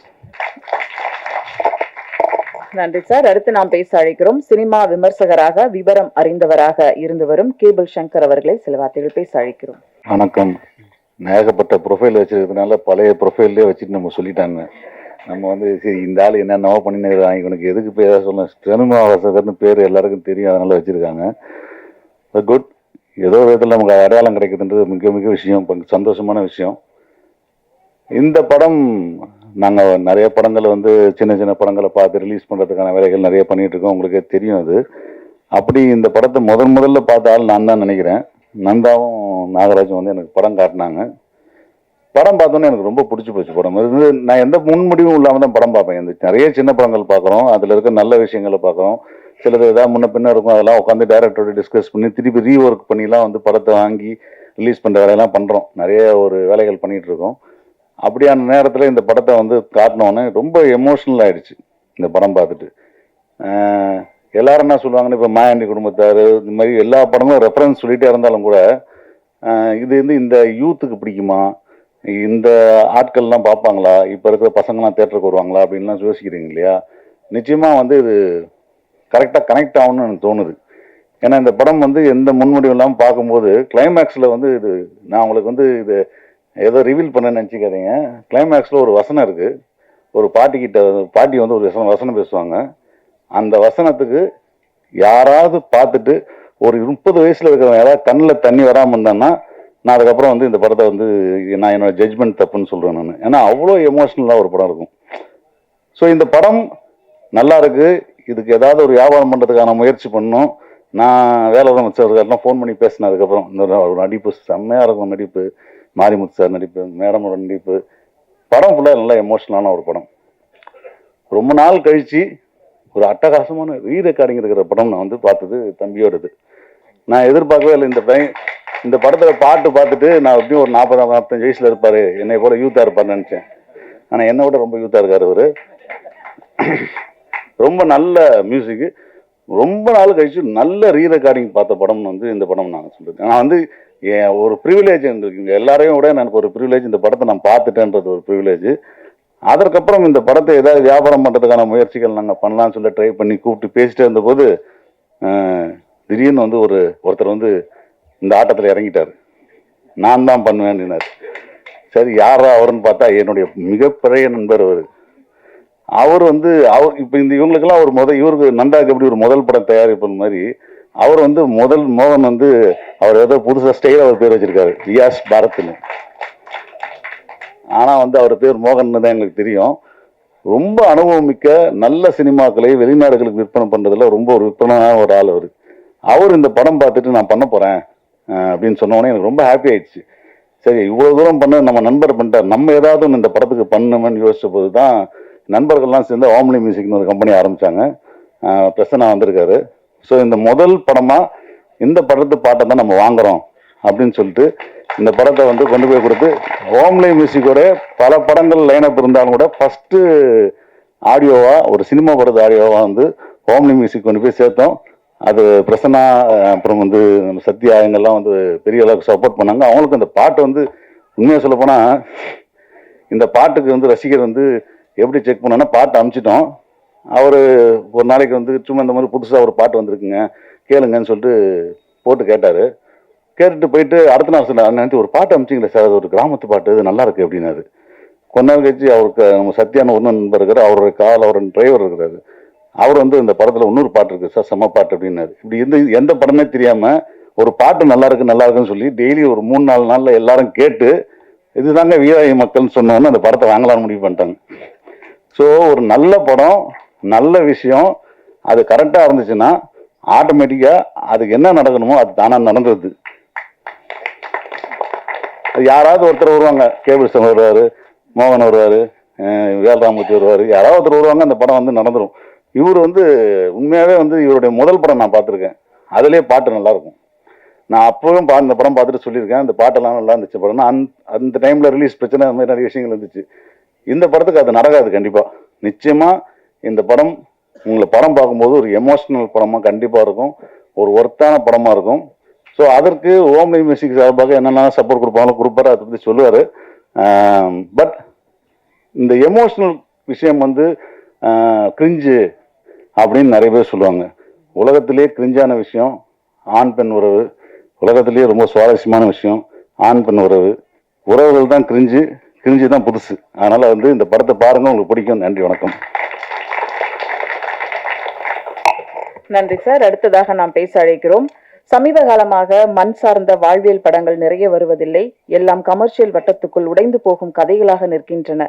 ஆனால் வீராயி மக்கள் சொந்த பந்தங்களை சொல்ல போகும் கதையாக இந்த பட தயாரிப்பாளருக்கு துணை நின்ற வெள்ளைத்துறை அவர்களை இப்போது பேச அழைக்கிறோம். கோ ப்ரொடியூசர் அவர்கள்.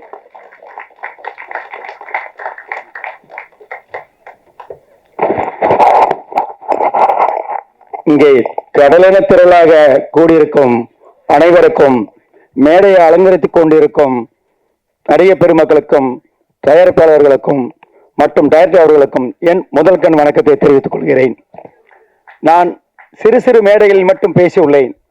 இன்று இவ்வளவு பெரிய மேடையை, அலங்கார மேடையை எனக்கு அமைத்துக் கொடுத்த எனது அன்பு தம்பி நடிகர் கதாநாயகன் சுரேஷ் நந்தா அவர்களுக்கும், என் கூட பிறகாத தம்பி டைரக்டர் நாகராஜ் அவர்களுக்கும் முதல் கண் வணக்கத்தை தெரிவித்துக் கொள்கிறேன்.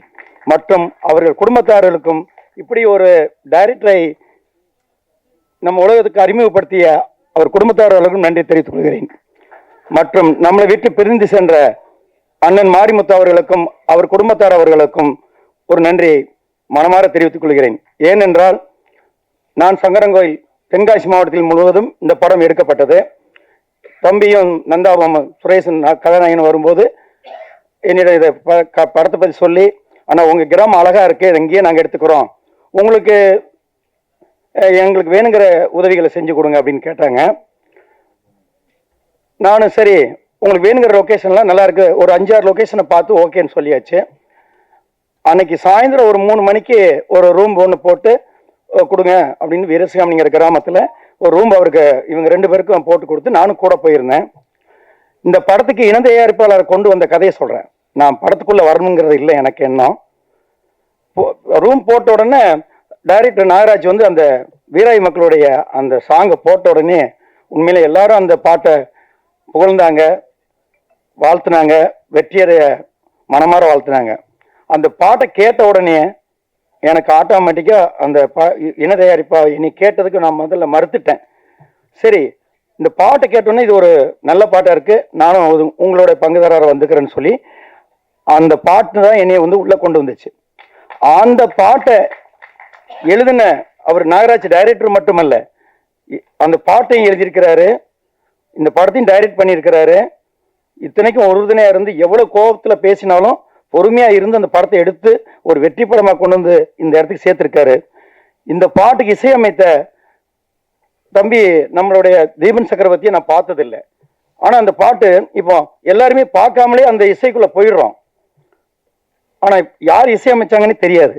ஆனால் நேரம் நான் மறுபடியும் ஒரு மீட்டிங்கில் பார்க்கும்போது நீங்கள் இப்போ எல்லாம் சொன்ன மாதிரி அந்த தம்பிக்கு கொஞ்சம் வயசாக இருந்தாலும் பொறுமையாக இருந்து இந்த பாட்டில் எல்லா பாட்டுமே நல்லா வெற்றி செய்ததுக்காக அவருக்கு ஒரு நன்றியை தெரிவித்துக் கொள்கிறேன். ஆமாம், நம்ம ஊர் கிராமத்தை எனக்கு என்ன ஒரு ஓப்பனாக பேசின என்னோட எண்ணம், எனக்கு என்ன எதுக்காக இந்த படத்துக்குள்ளே அதிகமாக வந்தேன் அப்படின்னா, நம்ம ஊர் எல்லாருக்குமே இருக்கும். நம்ம வெளியூர் போயிட்டா நம்ம நாடு தமிழ்நாடு, நம்ம வெளியூர் போயிட்டா நம்ம இந்தியா, நம்ம இப்போ சென்னை வந்துட்டா நம்ம ஊர், அந்த கிராம பாணி எல்லாருக்குமே இருக்கும்.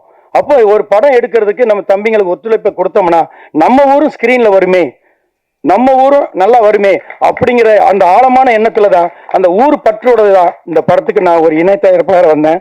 நீங்க எல்லாரும் கூடி வந்திருக்கிறீங்க. இந்த வீராய் மக்களை வெற்றி மக்களாக்குவதற்கு எல்லாரும் ஒத்துழைச்சு மேலும் மேலும் நாகராஜ், நந்தா, இணை தயாரிப்பாளர் எல்லாம் உங்களெல்லாம் பார்ப்பதற்கும் வெற்றி அடைவதற்கும் வாழ்த்த வேண்டும் என்று மனமாற வாழ்த்தி விடைபெறுகிறேன். நன்றி, வணக்கம். தலைமுறைகள் மறந்து போகும் எண்ணற்ற பாரம்பரிய கதைகளில் அடுத்து வரும் தலைமுறைக்கு இப்படி ஒரு அப்பத்தாக்கள் வாழ்ந்தார்கள் என்று, அவர்கள் அணிந்தார்கள் என்று காலம் காதுகள் சொல்லும் கதையாக தண்டட்டி படைப்பை தந்த இயக்குனர் ராம் சங்கையா அவர்களை பேச அழைக்கிறோம்.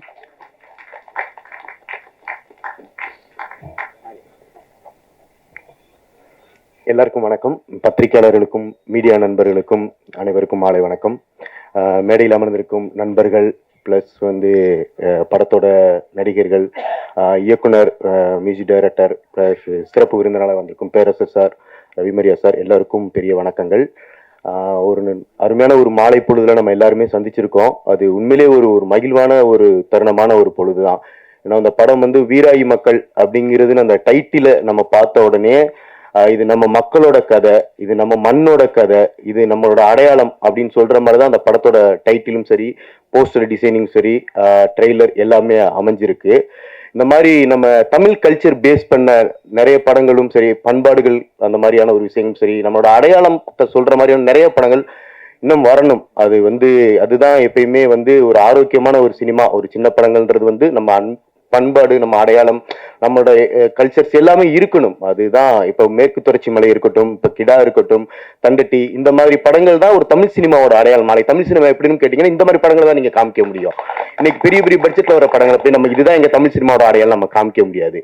ஆனா அதுல ஒரு பெரிய சவால் இருக்கு. இன்னைக்கு இந்த மாதிரி ஒரு கதையை எடுத்துக்கிட்டு அதை எழுதி அதை ஒரு ப்ரொடியூசர் பிடிச்சி அதை படமாக்கி ஒரு தியேட்டருக்கு கொண்டு போய் மக்களோட அங்கீகாரம் கிடைச்சு அது ஒரு ஃபர்ஸ்ட் வீக் முடிஞ்சு ஒரு செகண்ட் வீக் ரன் பண்ணணும் அப்படின்னா அது வந்து எல்லா படத்துக்கும் சரியா அமைகிறது இல்லை. ஏன்னா அதுக்கான என்ன காரணம் அப்படின்றது எல்லாத்துக்குமே தெரியும். அதை தாண்டி ஒரு படம் ஜெயிக்கணும் அப்படின்னா கண்டிப்பா அது ஒரு நல்ல ரைட்டிங் இருக்கணும். கண்டிப்பா இந்த படத்துக்கும் அந்த ஒரு நல்ல ரைட்டிங் இருக்கும் அப்படின்றத நான் நம்புறேன். நீங்க மீடியா, பத்திரிகையாளர் எல்லாருமே கொஞ்சம் இந்த படத்துக்கு சப்போர்ட் பண்ணி படத்தை கொஞ்சம் அடுத்த கட்டத்துக்கு நம்ம கொண்டு போகணும்.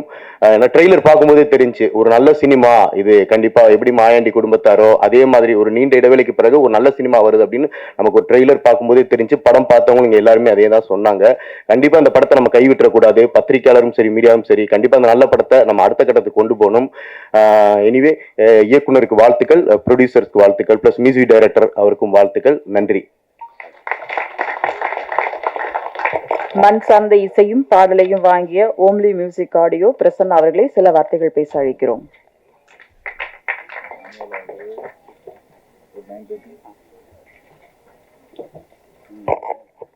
வணக்கம் எல்லாருக்கும். ஸோ ஹோம்லி மியூசிக்னு சொல்லிட்டு ஒரு ஆல்பம் ஒன்று ஸ்டார்ட் பண்ணியிருந்தோம். ஸோ கேபிள் சங்கர் சார் சொன்ன மாதிரி இண்டிபெண்ட் ஒரு ஆல்பம் வந்து பண்ணணும், அதை வந்து நம்ம வந்து ப்ரொமோட் பண்ணணும் அப்படின்ற மாதிரி தான் இதை ஸ்டார்ட் பண்ணோம்.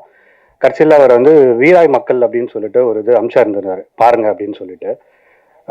கடைசியில் பார்த்தோன்னா நெஞ்சுக்குள்ளன்னு ஒரு சாங் வந்து கேட்டோடனே ஒன்றும் புரியல. ஸோ இவ்வளோ சூப்பராக இருக்குது சாங் அப்படின்னு சொல்லிட்டு எல்லா லைன் அப் பண்ணதெல்லாம் ஹோல்டு பண்ண சொல்லிட்டு, முதல்ல இது நம்ம வாங்குங்க சார், கண்டிப்பாக இந்த ஆல்பம் நம்ம தான் எடுக்கிறோம், நம்ம தான் வந்து கண்டிப்பாக இது வந்து ரிலீஸ் பண்ணுறோம் அப்படின்றது கேபிள் சார்ட்டை ரிக்வெஸ்ட் பண்ணி கேட்டு, ஸோ அவர் உடனே அதை பார்த்து செக் பண்ணி பார்த்துட்டு நம்ம இது வந்து ரிலீஸ் பண்ணுறோம் நாங்கள். ஸோ ஆர்கானிக்கான படம் இந்த மாதிரி வந்து வர்றதுன்றது இப்போ ரொம்ப ஸ்டாப் ஆயிடுச்சு. ஸோ கண்டிப்பாக இந்த படம் வந்து நல்லா போகுன்றது பார்க்கும்போது தெரியுது. ஸோ டீமுக்கு எல்லாருக்கும் ஆல் தி பெஸ்ட். தேங்க்யூ. நன்றி. அடுத்ததாக மாடுகளின் மனசாட்சியாக, மக்களின் சாட்சியாக, மனித உணர்வுகளை அப்படியே உருக்க வைத்து படம் எடுத்த காரை இயக்குனர் ஹேமந்த் அவர்களை பேச அழைக்கிறோம்.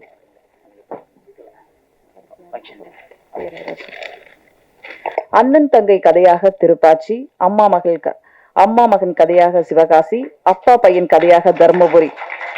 அடுத்தவர் கதையும் நமக்காக சொல்லி இருக்கும். எப்போதும் உறவுகளை நம்பும் வெள்ளை வேட்டி வெள்ளை சட்டையில் வந்திருக்கக்கூடிய இயக்குனர் பேரரசு அவர்களை பேச அழைக்கிறோம். அனைவருக்கும் வணக்கம். இங்க பார்த்துருக்க அத்தனை பேரும் பார்க்கும்போது ரசிகர்களாலும் தெரியல, எல்லாம் உறவுகள் தான். ஈராயி மக்கள் படத்தோட உறவுல இங்கே வந்திருக்கிய உங்களுக்கு நன்றி. நிறைய விழாக்களுக்கு வருவோம், அந்த படத்தை பேச சொல்லி இந்த படம் மிகப்பெரிய வெற்றி அடையணும்னு வாழ்த்துவோம். ஆனால் இந்த படம் அப்படி இல்லை. இந்த வீராய் படம் மிகப்பெரிய வெற்றி அடையணும்னு ஆண்டவனை வேண்டுறோம். ஏன்னா தமிழ் திரையுலகில் இந்த மாதிரி படம் இப்போ ரொம்ப அவசியம். உறவுகளில் அதோட மகிமையை, அதோட அருமையை சொல்கிற படங்கள் ரொம்ப ரொம்ப குறைஞ்சி போச்சு. வீராய் மக்கள் போன்ற படம் தமிழ் திரையுலகுக்கு ரொம்ப அபூர்வமாகி போச்சு. அந்த அபூர்வங்கிறது ஆபத்து. இன்னைக்கு நிறைய படங்கள் வருது, துப்பாக்கி கலாச்சாரம், கஞ்சா கலாச்சாரம், வன்முறைகள், யார் எவனை கடத்தலாம் தெரிய மாட்டேங்குது, எவனை கொட்டுறான்னு தெரிய மாட்டேங்குது. கொள்றதுல பல விதத்தை காட்டுறாங்க. இப்போ எப்படி வெட்டுறது, எப்படி நறுக்கிறது, எப்படி புதைக்கிறது எல்லாம் காட்டாங்க. உறவுகளை வளர்க்குறதுங்கிறது யார் காட்டுறாங்க? அதுக்கு ஒரு இயக்குனர் வேணும்ல. அதுதான் நம்ம நாகராஜ் கருப்பையா. உண்மையிலே அவர் நினைச்சு ரொம்ப பெருமைப்படுறேன். ஏன்னா இந்த சூழல்ல எல்லாருமே வியாபாரம் ஆயிப்போச்சு. ஒரு நல்லதை சொல்லி சம்பாதிக்கணும் இல்லாம எப்படி சம்பாதிக்கணும், படத்தை எப்படி ஹிட்டு கொடுக்கணும், எப்படி படத்தை ஓட வச்சிடணும், எதை பேசி பில்டப் பண்ணி படத்தை ஓட வச்சிடணும், அதில் சம்பாதிச்சிடணும். எப்படின்னா சம்பாதிக்கலாம், அதில் ஒரு நியாயம் இருக்கணும், தர்மம் இருக்கணும். நியாயம் சம்பாதிக்க பணம் தான் அது சம்பாத்தியம். குறுக்கு வழியில் வேற மக்களை ஏமாத்துற சம்பாதிக்கலாம், சம்பாத்தியம் அது கொள்ளை. அப்படி நிறைய இதெல்லாம் வருது. இந்த சூழல்ல நம்ம நாகராஜ் கருப்பை ரொம்ப மனசார நான் வாழ்த்துறேன். இந்த மாதிரி இயக்குனர்லாம் வெற்றி அடைஞ்சாத்தான் தமிழ் திரையுலகின் தரம் உயரும்.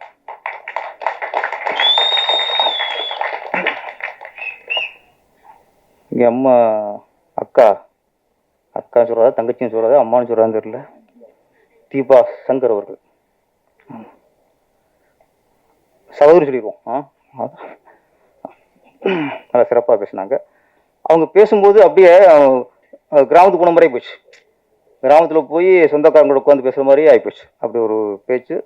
அதில் ஒன்று சொன்னாங்க, என்னடா பாஸ் ஆகிட்டியா அப்படின்ட்டு. பக்கத்து வீட்டு வினோத் பெயிலுமா, அது பரவாயில்ல. சிலர் இருக்காங்க, என்னடா பாஸ் ஆகிட்டியா, அம்மா வாட்சியா இருக்கு ஒன்றுமே தெரியலம்மா. அவ்வளோ பிரில்லியன்ட்லாம் ஆள் இருக்காங்க கிராமங்களில். நம்மலாம் இங்கேருந்து பெரிய வசன கருத்தா கிராமங்களில் பேசாமல் இருக்கு பஞ்சு டைலாக்கு. அது வேற ராமத்துவங்கெல்லாம் தெரியும். பட்டு பட்டு அடிப்பாங்க. நம்ம மிரண்டுவோம், இல்லை இவ்வளவு ஷார்ப்பாக அடிக்கிறாங்கன்ட்டு. அவங்களாம் கொண்டு வந்தால் நாங்களாம் காலி. இங்கே இருக்க இயக்குனர்லாம் போக வேண்டியதான். அவன் வேற வரக்கு வாய்ப்பு இல்லாமல் வழி இல்லாமல் இருக்கானுங்க. இங்கே கொண்டாந்து இறக்குனா, கிராமத்தில் இறக்குனா ஒட்டுமொத்த இயக்கம் காலி. அவ்வளோ விஷயத்துல இருக்காங்க. எங்கால அவ்வளோ வீரியம் உள்ளவங்க. நிறைய விஷயங்கள் பேசினாங்க.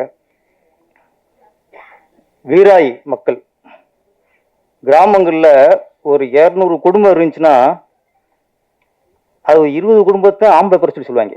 அந்த குடும்பம் இந்த குடும்பம். பெரும்பாலான குடும்பத்துக்கு பொம்பளை தான். வள்ளியம்ம குடும்பம், மூக்காய் குடும்பம், ஆமாம் இது ராக்காய் தோட்டம், இது செண்பக வயல். பொம்பளை பறிச்சு தான் கிராமத்தில் சொல்லுவாங்க. ஏன்னா பெண்கள் தான் ஆளுமை, அவங்க தான் ஆளுமை. குடும்பங்களையும் உறவுகளையும் கட்டி காக்கிறது பெண்கள் தான். அதனால கிராமங்களில் ஆம்பளைங்க பல பேர் இருக்கும். என்ன விட தான் சரி, பொம்பளை பேர சொல்லுவான். சொன்னார் சார் இன்னார் மகன், எனக்கே அப்படித்தான். எங்கள் அம்மா பேர் சொல்லுவாங்க இன்னார் மகன் வாங்க. அப்போ பெண்மைங்கிறது பெரிய விஷயம். இந்த டைட்டில் இந்த வீராயி மக்கள்ங்கிறது அதில் அவ்வளோ ஒரு பவர் இருக்கு. நடிச்சிருக்க எல்லாருமே படம் ட்ரெய்லர் பார்க்கும்போது அந்த கிராமத்து உணர்வோடு இருக்கிறது கண்டிப்பாக தெரிஞ்சு. அதனால நிறைய பேர் இப்போ கேபிள் அவர்கள் ஆடியோ வாங்கியிருக்கவங்க எல்லாருமே பாட்டை கேட்டு படத்தை பார்த்து, நாங்களாம் இது யூகத்தில் ட்ரெய்லர் பார்த்ததுக்கப்புறம் நம்மளுக்கு அந்த படத்தோட மேலே ஒரு ஈர்ப்பு வருது. அவங்களும் படம் பார்த்துட்டு வியந்துருக்காங்க. கண்டிப்பாக அவங்க சொன்னதெல்லாம் உண்மையாக தான் இருக்கும். படம் மிகப்பெரிய வெற்றி அடையணும். எனக்கு இந்த படம் பார்க்கும்போது சின்ன வயசில் டூரிங் தேட்டரில் பார்த்துருக்கேன். அபூர்வ சகோதரர்கள், பழைய அபூர்வ சகோதரர்கள், ரங்காராவ் நடித்தது. அது ஒரு பாட்டு வரும், முத்துக்கு முத்தாக சொத்துக்கு சொத்தாக அண்ணன் தம்பி பிறந்து வந்தோம் கண்ணுக்கு கண்ணாக பாட்டு. அந்த பாட்டெலாம் தேட்டரில் கேட்டு அழுகாத ஆள் இருக்காது. எனக்கு இதில் இந்த பாட்டை கேட்டவுடனே எனக்கு அந்த ஞாபகம், அந்த அபூர்வ சகோதரர்கள் ஞாபகம். இந்த 3 பேர் ஒருத்தர் ஏறாம பாருங்க, அதை பார்க்கும்போது அது ஞாபகம். அதே மாதிரி மாயாண்ட குடும்பத்தார் நம்ம ரவிமரியாலாம் நடிச்சிருக்காரு. அதெல்லாம் மக்கள் பார்க்கணும். ஃபஸ்ட் உறவுகள் வளர்க்கணும், பாசத்தோட இருக்கணும்னா இந்த மாதிரி படத்தில் அப்போ பார்த்துக்கணும். சும்மா ஆக்ஷன் படம் சண்டை படமும் பார்த்துக்கிட்டு உள்ள உறவும் போயிருக்கு. நான் படம் போடும்போது திருப்பாச்சியாக இருக்கட்டும், சிவகாசியாக இருக்கட்டும், வரிசையாக சொன்னாங்க அண்ணன் தங்கச்சியா அம்மா பையன்ட்டு. நான் படம் போடும்போது இந்த ஆக்ஷன் பார்க்கு, மற்ற சாங்ஸு, காமெடி சீன்ஸு இதெல்லாம் எடுக்கும்போது நான் இங்கே டைரக்டராக இருப்பேன். ஆனால் அண்ணன் தங்கச்சி அந்த சென்டிமெண்ட் சீன் எடுக்கும்போது நான் அண்ணனாக மாறிடுவேன். அதே மாதிரி அம்மா பையன் சீன் எடுக்கும்போது, அந்த சென்டிமெண்ட் சீன் எடுக்கும்போது அங்கே நான் டைரக்டராக இருக்க மாட்டேன், அங்கே நான் மகனாக மாறிடுவேன். அக்கா தம்பி சென்டிமெண்ட் எடுக்கும்போது மற்ற சீன்லாம் இப்போ ஊர்லாம் போகிறலாம் அப்படி சட்டை பிடிச்சி இப்படி அடிக்கணும்போ எல்லாம் சொல்லி கொடுப்போம். ஆனால் அக்கா தம்பிங்கும் போது நான் தம்பியாக மாறிடுவேன். அப்படி மாறினா தான் அந்த படம் சிறப்பாக அமையும். இந்த படத்தை பொறுத்த வரைக்கும் நம்ம நாகராஜ் கப்பி அவர்கள், நானாவது மொத்த படத்தில் ஒரு 20% தான் ஒரு அண்ணனா தம்பியா மகனா மாறி இருப்பேன். இந்த ஆள் மொத்த படம் மாறி இருக்கான். மொத்த படம் டேரக்டர் இல்லை, மொத்த படம் உறவாக மாறிட்டாங்க. அந்த மாதிரி இயக்கிற நம்ம கொண்டாடணும். இன்னைக்கு கிராமங்களில் நம்ம கிராமத்தை பெருசாக பேசுகிறோம், கிராம உறவுகளை பெருசாக பேசுகிறோம். அது இன்னைக்கு எந்த அளவுக்கு இந்த உறவுகளை விரிசல், உறவுகளை பிரிவு, அங்கே எப்படி தனிமை ஏற்பட்டுருக்கு. முன்னெல்லாம் கிராமங்களில் ஒரு வீட்டில் கல்யாணம் அப்படின்னு முடிவாயிட்டா, வெள்ளிக்கிழமை கல்யாணம்னா செவ்வாய்க்கிழமையே அந்த வீட்டில் 20 பேர் கூடிடுவாங்க. அதுக்கு கல்யாணத்துக்கு முத நாள் 40 பேர் இருப்பாங்க. சித்தப்பா, சித்தி, அந்த பசங்க, இந்த பசங்க, அத்தனை வேலை பார்க்குங்க, ஒவ்வொன்றும் வேலை பார்க்குங்க. இன்னைக்கு வெள்ளிக்கிழமை 10 மணிக்கு கல்யாணம்னா வெள்ளிக்கிழமை 9 மணிக்கு தான் வரான் வீட்டுக்கு சொந்தக்காரன். உண்மை இல்லையா? நான் பார்க்குறேன், நான் கிராமத்தான் வழியோட பார்க்குறேன். அப்போ கல்யாணத்துக்கு வந்து முடிஞ்ச என்ன பண்ணுறான், அப்போ கல்யாணம் முடிஞ்சதுக்கு அப்புறமும் 2-3 நாள் இருப்பாங்க வீட்டில் சொந்தங்கள். 20 பேர் இருப்பாங்க. கொஞ்சம் கொஞ்சமாக கூடுவாங்க. கல்யாணத்துக்கு மறுநாள் 30 பேர் இருப்பான். அதுக்கு அடுத்த நாள் 20 பேர் இருப்பான். அதுக்கு அடுத்த நாள் 10 பேர் இருப்பான். ஒரு வாரம் கழிச்சு தான் இந்த குடும்பம் மட்டும், என்ன குடும்பம், அவங்க மட்டும் இருப்பாங்க. ஆனால் இன்னைக்கு கல்யாணம் முடிஞ்சோன்னா என்ன பண்ணுறாங்க, எப்படா சாப்பிட்டு மொய்யலிட்டு ஓடுங்கிறான். பந்திக்கு ரெடியாகிறான். கல்யாணத்துக்கு மறுநாள் அந்த அப்பா அம்மா, மாப்பிள்ளை, பொண்ணு, அவங்க அண்ணன் தம்பி கூட இருந்தால் அந்த குடும்பம் மட்டும்தான் வீட்டில் இருக்குது. வேற உறவு எதுவுமே இல்லை. உண்மையா இல்லையா? எல்லாமே இங்கே கிராமத்தில் இருக்கிறவங்க தான். இதாக பரவாயில்லைங்க. ஒரு வீட்டில் திடீர்னு சாவு விழுந்துடும். அது திரும்பி விழுதுறாங்க, திரும்பி செத்துருவாங்க. சாவு விழுந்த உடனே வந்துடும், உறவுலாம் வந்துடும், கூடும்.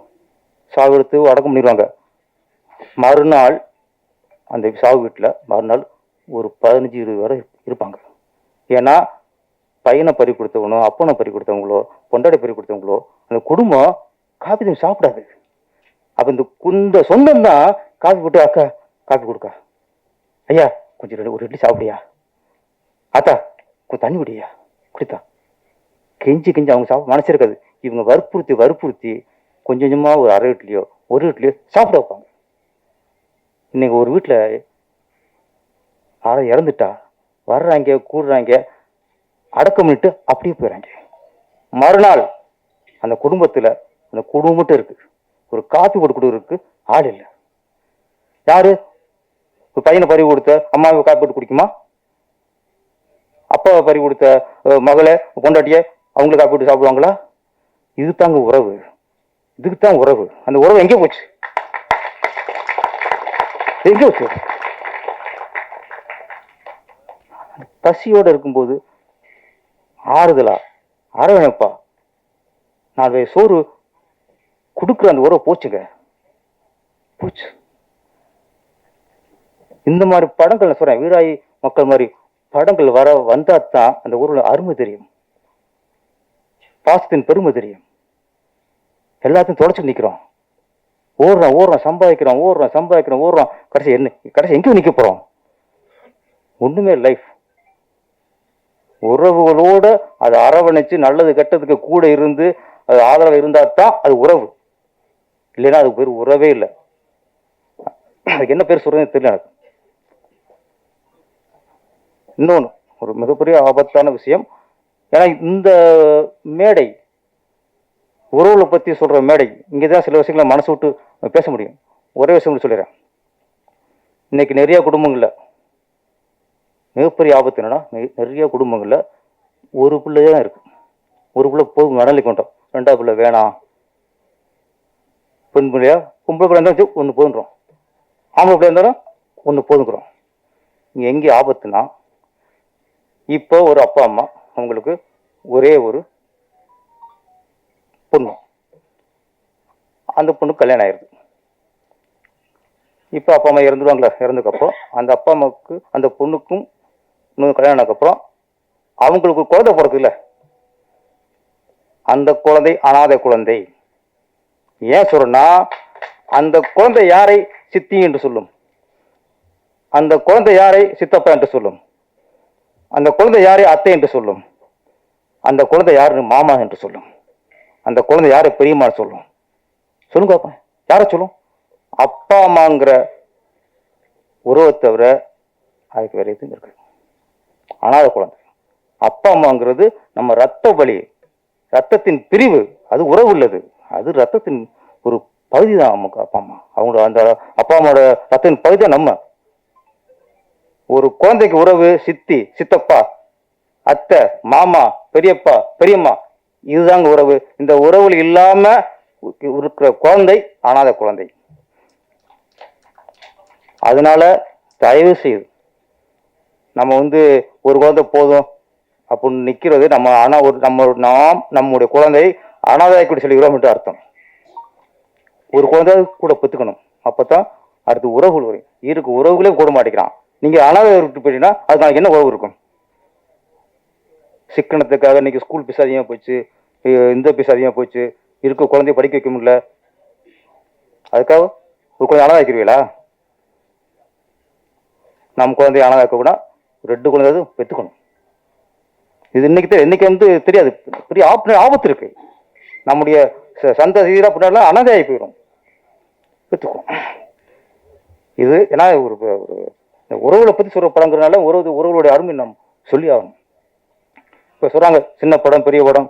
இங்க சின்ன படம் பெரிய படமே இல்லை சார். வெற்றி அடைந்த படம், வெற்றி அடையாத படம், அதான் 2 தான். மக்களுக்கு பிடித்த படம், மக்கள் நிராகரித்த படம், அவ்வளவுதான். என்ன சின்ன படம் பெரிய படம்? ஒரு ஊர்ல பெரிய மனுஷன் இருப்பான், ஒருத்தர் ஒண்ணும் பண்ண மாட்டான், ஒரு டீ கொடுக்க மாட்டான். ஆனா அது ஊர்ல ரொம்ப ஏழ்மையா ஒருத்தர் இருப்பான், அவன் வீட்டுக்கு யாருக்கா சாப்பாடு போடுவான். இதுல யார் பெரிய ஆளு? அவன் தான். எந்த பெரிய படம் அது மக்களுக்கு பிடிக்கலன்னா அது வேலைக்காது. சின்ன படம் மக்களுக்கு பிடிந்தா அது பெரிய படம். ஆனா மக்களுக்கு பிடிச்ச படமா இருக்கணும். இன்னொன்னு மக்கள் இந்த மாதிரி படத்துக்கு சப்போர்ட் பண்ணணும். இந்த மாதிரி சப்போர்ட் பண்ணாதான் அது தமிழ் திரையுலகம் மட்டும் இல்ல, இந்த நாட்டுக்கே நல்லது. இந்த வீராய் படத்தை மீடியாக்கள் ஒன்னே ஒரு படம் சரியா ஓடல, வீடியோ போச்சுன்னா இன்னைக்கு ஆளை வரிஞ்சு கட்டிக்கிட்டு காரி துப்புறாங்க, கேலி கிண்டல் நையாண்டி. அப்போ ஒரு படம் தோல்வி அடையும் போது அதுக்கு கொடுக்குற அதை அவமானப்படுத்துக்கு கொடுக்குற முக்கியத்துவத்தை ஒரு படம் வெற்றி அடையும் போது ஏன் கொடுக்க மாட்டேங்கிறோம்? அதையும் பண்ணுங்க, அதான் கரெக்ட். நீங்க ஓடா படத்துக்கு இவ்வளவு பண்ணும்போது அதே ஆர்வத்தையும் அதே அந்த வேகத்தையும் நல்ல படத்தை நீங்க அதே மாதிரி எல்லாரும் சேர்ந்து கொண்டாடினீங்கன்னா அதாங்க ஆரோக்கிய சினிமாவுக்கு. தயவு ஒரு சின்ன படம் நல்லா ஓடிச்சுன்னா அதுக்கு கொண்டாடுங்க. மீடியாக்கள் ஒரு சரியான விமர்சனமா இருக்கு. நான் சொல்றேன், இந்த இடையில இந்த கமெண்ட்ஸ் அவங்க ஒரு ரோல் பண்றது இதெல்லாம் நிறைய பண்ணிக்கிறாங்க. இந்த மாதிரி படங்கள் வரும்போது நம்ம கொண்டாடுவோம், அதை தூக்கி நிறுத்துவோம். அப்படி தூக்கி நிறுத்தும் போது நம்ம திரையுலகுக்கு நல்ல விஷயமா நடக்கும், சமுதாயத்துக்கு நல்லதுன்னு சொல்லிட்டு எல்லாருக்கும் நன்றியை கூறி விடைபெற்று நன்றி, வணக்கம். அழைக்கிறோம். வீராயி மக்கள் கதையை நம்பி படத்தை வெளியிட உள்ள வியாஸ் பரத் பிலிம்ஸ் எஸ் மோகன் அவர்களை சில வார்த்தைகள் பேச அழைக்கிறோம்.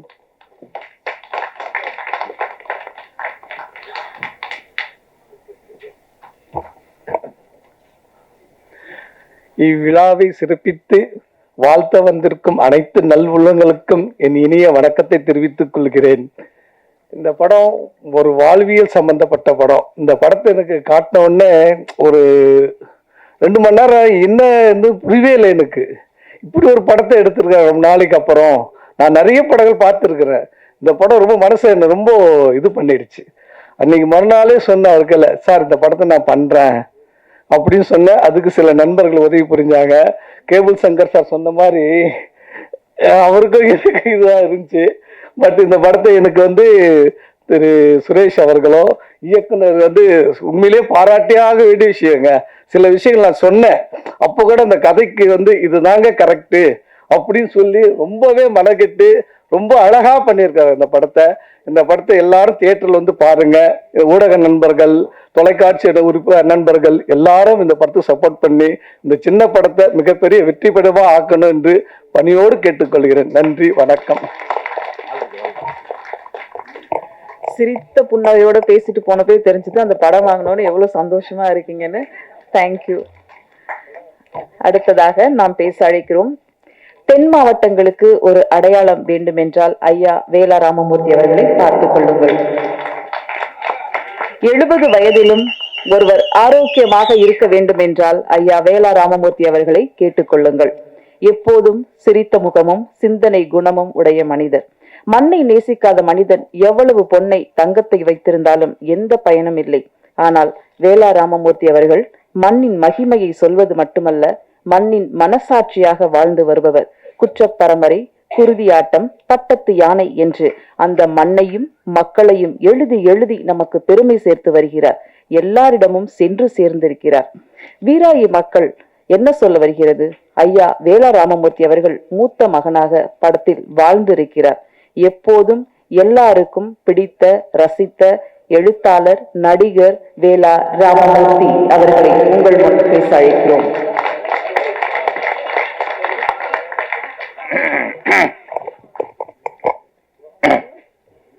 பயமா இருக்கு. எல்லாருக்கும் வணக்கம்.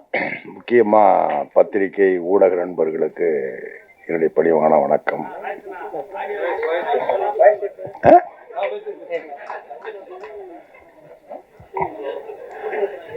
இந்த மேடைய எனக்கு மிக நெருக்கமான, மனசுக்கு பிடிச்ச மிக நெருக்கமான இயக்குநர்கள்லாம் நிறைஞ்சிருக்கிறீங்க. எத்த இசை வெளியீட்டு உள்ளவர்கள் இத்தனை இயக்குநர்கள் இப்படிப்பட்ட ஆட்கள் உட்கார்றது அரிது. ஒருத்தர் 2 பேர் முக்கியமான ஆள் இருப்பாங்க, அப்புறம் 2 3 பேர் இருப்பாங்க, இப்படி இருப்பாங்க. ஆனால் எனக்கு மனசுக்கு பிடிச்ச அத்தனை பேர் வரிசையா எடுத்துக்கல. ரொம்ப அடிக்கடி எனக்கு என்னுடைய பழக்கம் என்னன்னா, நான் அந்த போனை போட்டுக்கிட்டு ஹீரோக்கள்கிட்ட என்னை இயக்கிய டைரக்டர்கிட்ட கூட நம்பர் வாங்கிக்கிறது இல்லை, தொடர்புல இருக்க மாட்டேன். என்னை முதலாக கொண்டு போய் சினிமாவில் இழுத்து விட்டவர் ரவிபையா. என்ன மிளகாயின்னு ஒரு படத்துல எங்க ஊருக்காரரு, அவ அம்மா எங்க ஊரு, அம்மா பிறந்தது பிறநாளி எங்க ஊரு. இப்போ வீராயி மக்கள் பேசின எல்லாரும் இந்த படம் வாழ்வியலை சொல்லுது, உறவு முறையை சொல்லுது, அந்த குடும்ப விஷயங்களை சொல்லுதுன்னு ஒவ்வொருத்தரும் பேச பேச பேச பேச ஒரு இயக்குனர், இந்த படத்தை இயக்குனர் என்ன பண்ணிருக்கணும், கேட்க அப்படி கம்பீரம் பண்றணும், அப்படி சந்தோஷமா நின்றுக்கணும் இல்லையா? இந்த நாகராஜ் மூஞ்சில இல்ல சந்தோஷம் இருந்துச்சு. யாரா பாத்தீங்களா? சிரிக்கவே இல்லைங்க, சிரிக்கவே இல்லை. ஒவ்வொருத்தரும் பேச பேச மரியா பேசுறதுல இருந்து, பேரரசு பேசு வரிசையா, சங்கையா பேசுறதுல இருந்து, கோவில் வரிசையா பேசுறதெல்லாம் இப்படி அழுகிறாரு. கண்ணீர் தான் வரல, பொங்குது வரல. ஏன்னா அவரு அந்த புதுக்கோட்டைக்காரரு அந்த அறந்தாங்கி அந்த மக்களையும் மண்ணையும் எல்லாரும் சொல்லுவான். எழுத்தாளர்கள் சொல்லுவான், மண்ணையும் மக்களையும் அப்படியே பிசைஞ்சு நான் கொடுத்துருக்கிறேன், எழுதியிருக்கிறேன்னு சொல்லுவோம், எல்லாரும் சொல்லுவான். ஆனால் அதாவது இந்த புற விஷயங்களை எழுதி போடுற எழுத்தாளர் நிறைய இருக்கான். இந்த உள்ளுக்குள்ள இருக்கிற சின்ன சின்ன அந்த உணர்வுகள் இருக்கு பார்த்தீங்களா, ஆத்தாளுக்கும் பிள்ளைக்கும் உள்ளது, என்ன அண்ணனுக்கும் தங்கச்சிக்கு உள்ளது, அண்ணனுக்கும் தம்பிக்கு உள்ளது. இந்த உறவுகள் நுட்பமா பிடிச்சு கொண்டு போய் இந்த ஆள் படம் பண்ணிருக்காங்க. அதாவது இவர் எழுதி கொடுக்குற வசனங்களையெல்லாம் டயலாகையெல்லாம் பேசிட்டு நானு தீபாக்கா பாண்டியக்கா எல்லாரும் நாங்க பேசுறவங்க அழுவான். இவரு அந்த டயலாக் சிரிச்சுக்கிட்டே கொடுப்பாரு. இவர் சிரிச்சுக்கிட்டே கொடுக்குற அந்த டயலாக் எல்லாம் நாங்க பேசுற போதெல்லாம் நடிக்கிற போது அழுவோம். என்ன இப்படி உண்மையிலேயே இன்னொன்னு, தமிழ் இன்னைக்கு இருக்கிற தமிழ் சினிமாவில ஆளை பாருங்க, 2வது படம் பண்ணி அடையாளம் தெரியாம நிக்கிறாரு. என்ன இவர் ஒரு மிகப்பெரிய கதை சொல்லி இன்னொன்னு, இவரை மாதிரி வாழ்ந்த வாழ்க்கையை மொழிக்குள்ள கொண்டு வந்து, வசங்களுக்குள்ள கொண்டு வந்து பாத்திரங்களை ஆக்கி காட்சியாக்குறதுல பெரிய வல்லவன். இந்த படத்துல நடிக்கிற போது வீராயி நாத்தாளுக்கு நான் தான் தலைப்பில்ல. இந்த படத்துல எனக்கு என்னுடைய சினிமா கேரியர்ல இது ஒரு முக்கியமான படமா அமையும். அப்படி எனக்கு சொல்ற போதெல்லாம் சாதாரணமா சொன்னாரு. போய் நான் அந்த படத்துல நடிச்சு முடிச்சுட்டு வெளியே வர இது ஒரு தமிழ் படமா நினைக்கலங்க. தமிழ் படத்துல நடிச்ச ஃபீலே எனக்கு இல்லை. ஏதோ ஒரு மலையாள படத்துல, ஒரு பெங்கால் படத்துல, ஒரு ஈரான் பிலிம்ல பண்ண மாதிரி ஒரு ஆர்ட் டைரக்ட் வேலை இல்லை. இந்த படத்துல செட்டுக்கு வேலை இல்லை, காஸ்டியூமுக்கு வேலை இல்லை. பெரும்பாலும் நாங்க எல்லாரும் ஓன் காஸ்டியூம் போட்டு நடிச்சிருக்கோம். ஆமா, அந்த வீடுகளும் திண்ணைகளும் கூரைகளும் உடஞ்ச ஏணி படிகளும் தெருக்களும் அப்படியே அந்த வெள்ளத்துல கூட அந்த குலசேகர மக்கள் தங்கிட்ட தான் போயிருக்கிற அந்த ஏரியாவில வீரசிகாமணி அந்த ஏரியாவில இப்போ நான் ஷூட் போனது. எந்த இடத்துலையும் ஒரு அழகான கட்டடத்தை, புது கட்டடத்தை, அவர் வீராய் மகன் பெரிய ஆளு, ஒரு பெரிய ஒரு சுமாரான வீட்டை காட்டும் நினைக்கிறவர். அந்த ஓட்ட வீடு, அந்த ஓட்ட திண்ண என்ன அப்படி நாங்க எங்களுக்கு யாருக்குமே நடிக்க தோணல. அதுலயும் தீபாக்காவும் பாண்டியக்காவும் பண்ணியிருக்காங்க பாருங்க. பாண்டிய காலம் பாத்தீங்கன்னா எனக்கு உங்க வயசு என்ன கேட்கக்கூடாதா? ரைட்டு. என்னைய விட அவங்க குறைஞ்சது 15 வயசு இளமையா இருப்பார் நினைக்கிறேன். கவிதா கூட சொன்னாங்க 70 வயதில் ஆரோக்கியமா எப்படி இருக்கு வேளாபத்திரி காலம். எனக்கு 72 வயசு, 73 வயசு எனக்கு. ஏன்னா என்னைய விட அவங்க 15 வயசு கம்மியா தான் இருப்பாங்க நினைக்கிறேன். எனக்கு ஆத்தாவை நடிக்கிறாங்க. பார்த்தா அந்த படத்துல என்ன இந்த கிராமிய படங்கள், தமிழ்ல வர்ற கிராமிய படங்கள், குறிப்பா தென் மாவட்ட படங்கள், அது குறிப்பா அந்த தேனி உசிலம்பட்டிக்கு போயிச்சாங்க. நடிக்கிற பொம்பளைகள்லாம் ஒரு இழுப்பாக டயலாக்ல ஒரு எழுத்து பேசணும்னு ஒரு கண்டிஷன் வச்சிருக்காங்க. ஆனா இந்த படத்துல இந்த படம் ஒரு மதுரையவோ, தூத்துக்குடியவோ, உசிலம்பட்டியவோ, புதுக்கோட்டையவோ ஒரு லேண்ட்மார்க் பண்ணல. புதுப்படை நடிச்சிருக்கான். ஆனா தெக்கத்தி தமிழ் அது. ஏன்னா இந்த பாண்டியக்கா பேசுற டயலாக் எல்லாம் பாத்தீங்கன்னா அங்கிருங்க அப்படி உயிர்ல இருந்து ஏப்பா மூத்தவனே ஏண்டா வேணாம்டா என்ன கேட்கிற போது நமக்கு உருகும். எனக்கு சொல்லவே வேண்டியது இல்லை. என்ன நான் இத்தனை வருஷம் கேட்டதில்லை, 10 வருஷத்துக்கு 11 வருஷம் நடிச்சுக்கிட்டு இருக்கேன் சினிமாவில். இத்தனை படங்கள் இத்தனை படங்கள் நடிச்சிருக்கல, நான் கிளிசரின் போட்டு நடிச்சதே இல்லை. பார்த்த அந்த சீனுக்குள்ள போக அப்படி நினைச்சோன்னு அழுவேன், கண்ணீர் வந்துடும். என்ன நான் கிளிசரின் போட்டதே இல்லை. பாண்டியக்காவும் அது தீபாக்காவுக்கு எனக்கு ஒரு சீன் இருக்கு இந்த படத்துல. என்ன போட்டியான் நானாண்டியான்னு பாக்குறோன்னு பார்த்தேன் அன்னைக்கு. அந்த சீன்ல அல்லரிச்சு என்ன அல்லேன்னு வரும், அப்ப தட்டி விடுவேன். என்ன அப்படி ஒரு சீன் நானு சும்மா தீபாக்காவும் பாண்டியக்காவும் பேசி பெருமைப்பட்டுக்கிற விஷயம் இல்லது. நாகராஜ் என்ன அப்படி ஒரு அற்புதமான ஒரு கதைக்காரன், வசனகர்த்தா, வாழ்க்கைய தெரிஞ்சவன், வாழ்க்கைய எழுத்துல கொண்டாந்து காட்சிப்படுத்தி படமாக்கணும். அப்படி ஒரு பெரிய வாய்ப்பை நாகராஜ் பண்ணியிருக்காரு. இது உண்மையிலேயே இது இன்னொரு தமிழ்ல வந்த மாயாண்டி குடும்பத்தார் போல் ஒரு சில படங்களில் வீராயி மக்கள் உறுதியா இருக்கும். தமிழ்ல வந்த கிராமிய வாழ்க்கையை சொன்ன நல்ல படங்களில் நிச்சயமா வீராயி மக்கள் ஒரு படமா இருக்கும்.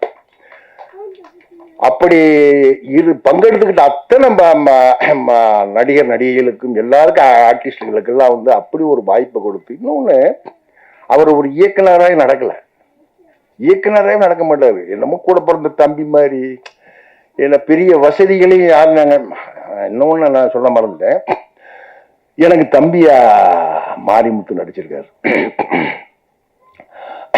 வீரசிகாமணிங்கிற ஊர்ல ஒரு ஹோட்டல்ல தங்கியிருக்காரு. 2 பேரும் ஒரே ஹோட்டல், ஏத்து ரூமு. ஒரு கார்ல தான் டெய்லி ஷூட் போவோம், ஒரு கார்ல நான் முன்னாடி இருப்பேன், பின்னாடி இருப்பேன். டெய்லி அதெல்லாம் போயிட்டு வருவோம். ஒண்ணும் மண்ணா இருக்கும். படத்துலையும் பார்த்தீங்கன்னா அண்ணன் தம்பி இருக்கும். அண்ணன் தம்பி என்ன எங்க ஆத்தா செத்து கொண்டு போய் புதைச்ச சுடுகாட்டுல போய் நான் அவரை விட்டுருக்க மாட்டேன் வீட்டுக்குள்ள, கேரகால வீட்டுக்குள்ள. எனக்கு தெரியாம பின்னாடி போய் இந்த புதைச்ச புதகுழியில அந்த புதமேட்டில் கம்மாயில விழுந்து மாரிமுத்து ஆடுவார்.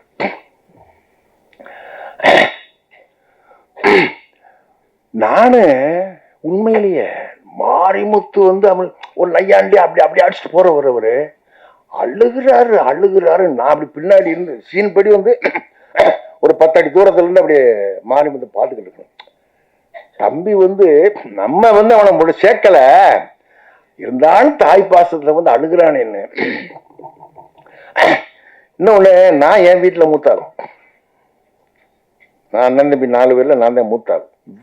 எவ்வளவோ விஷயங்களை கடந்து வந்தாள்.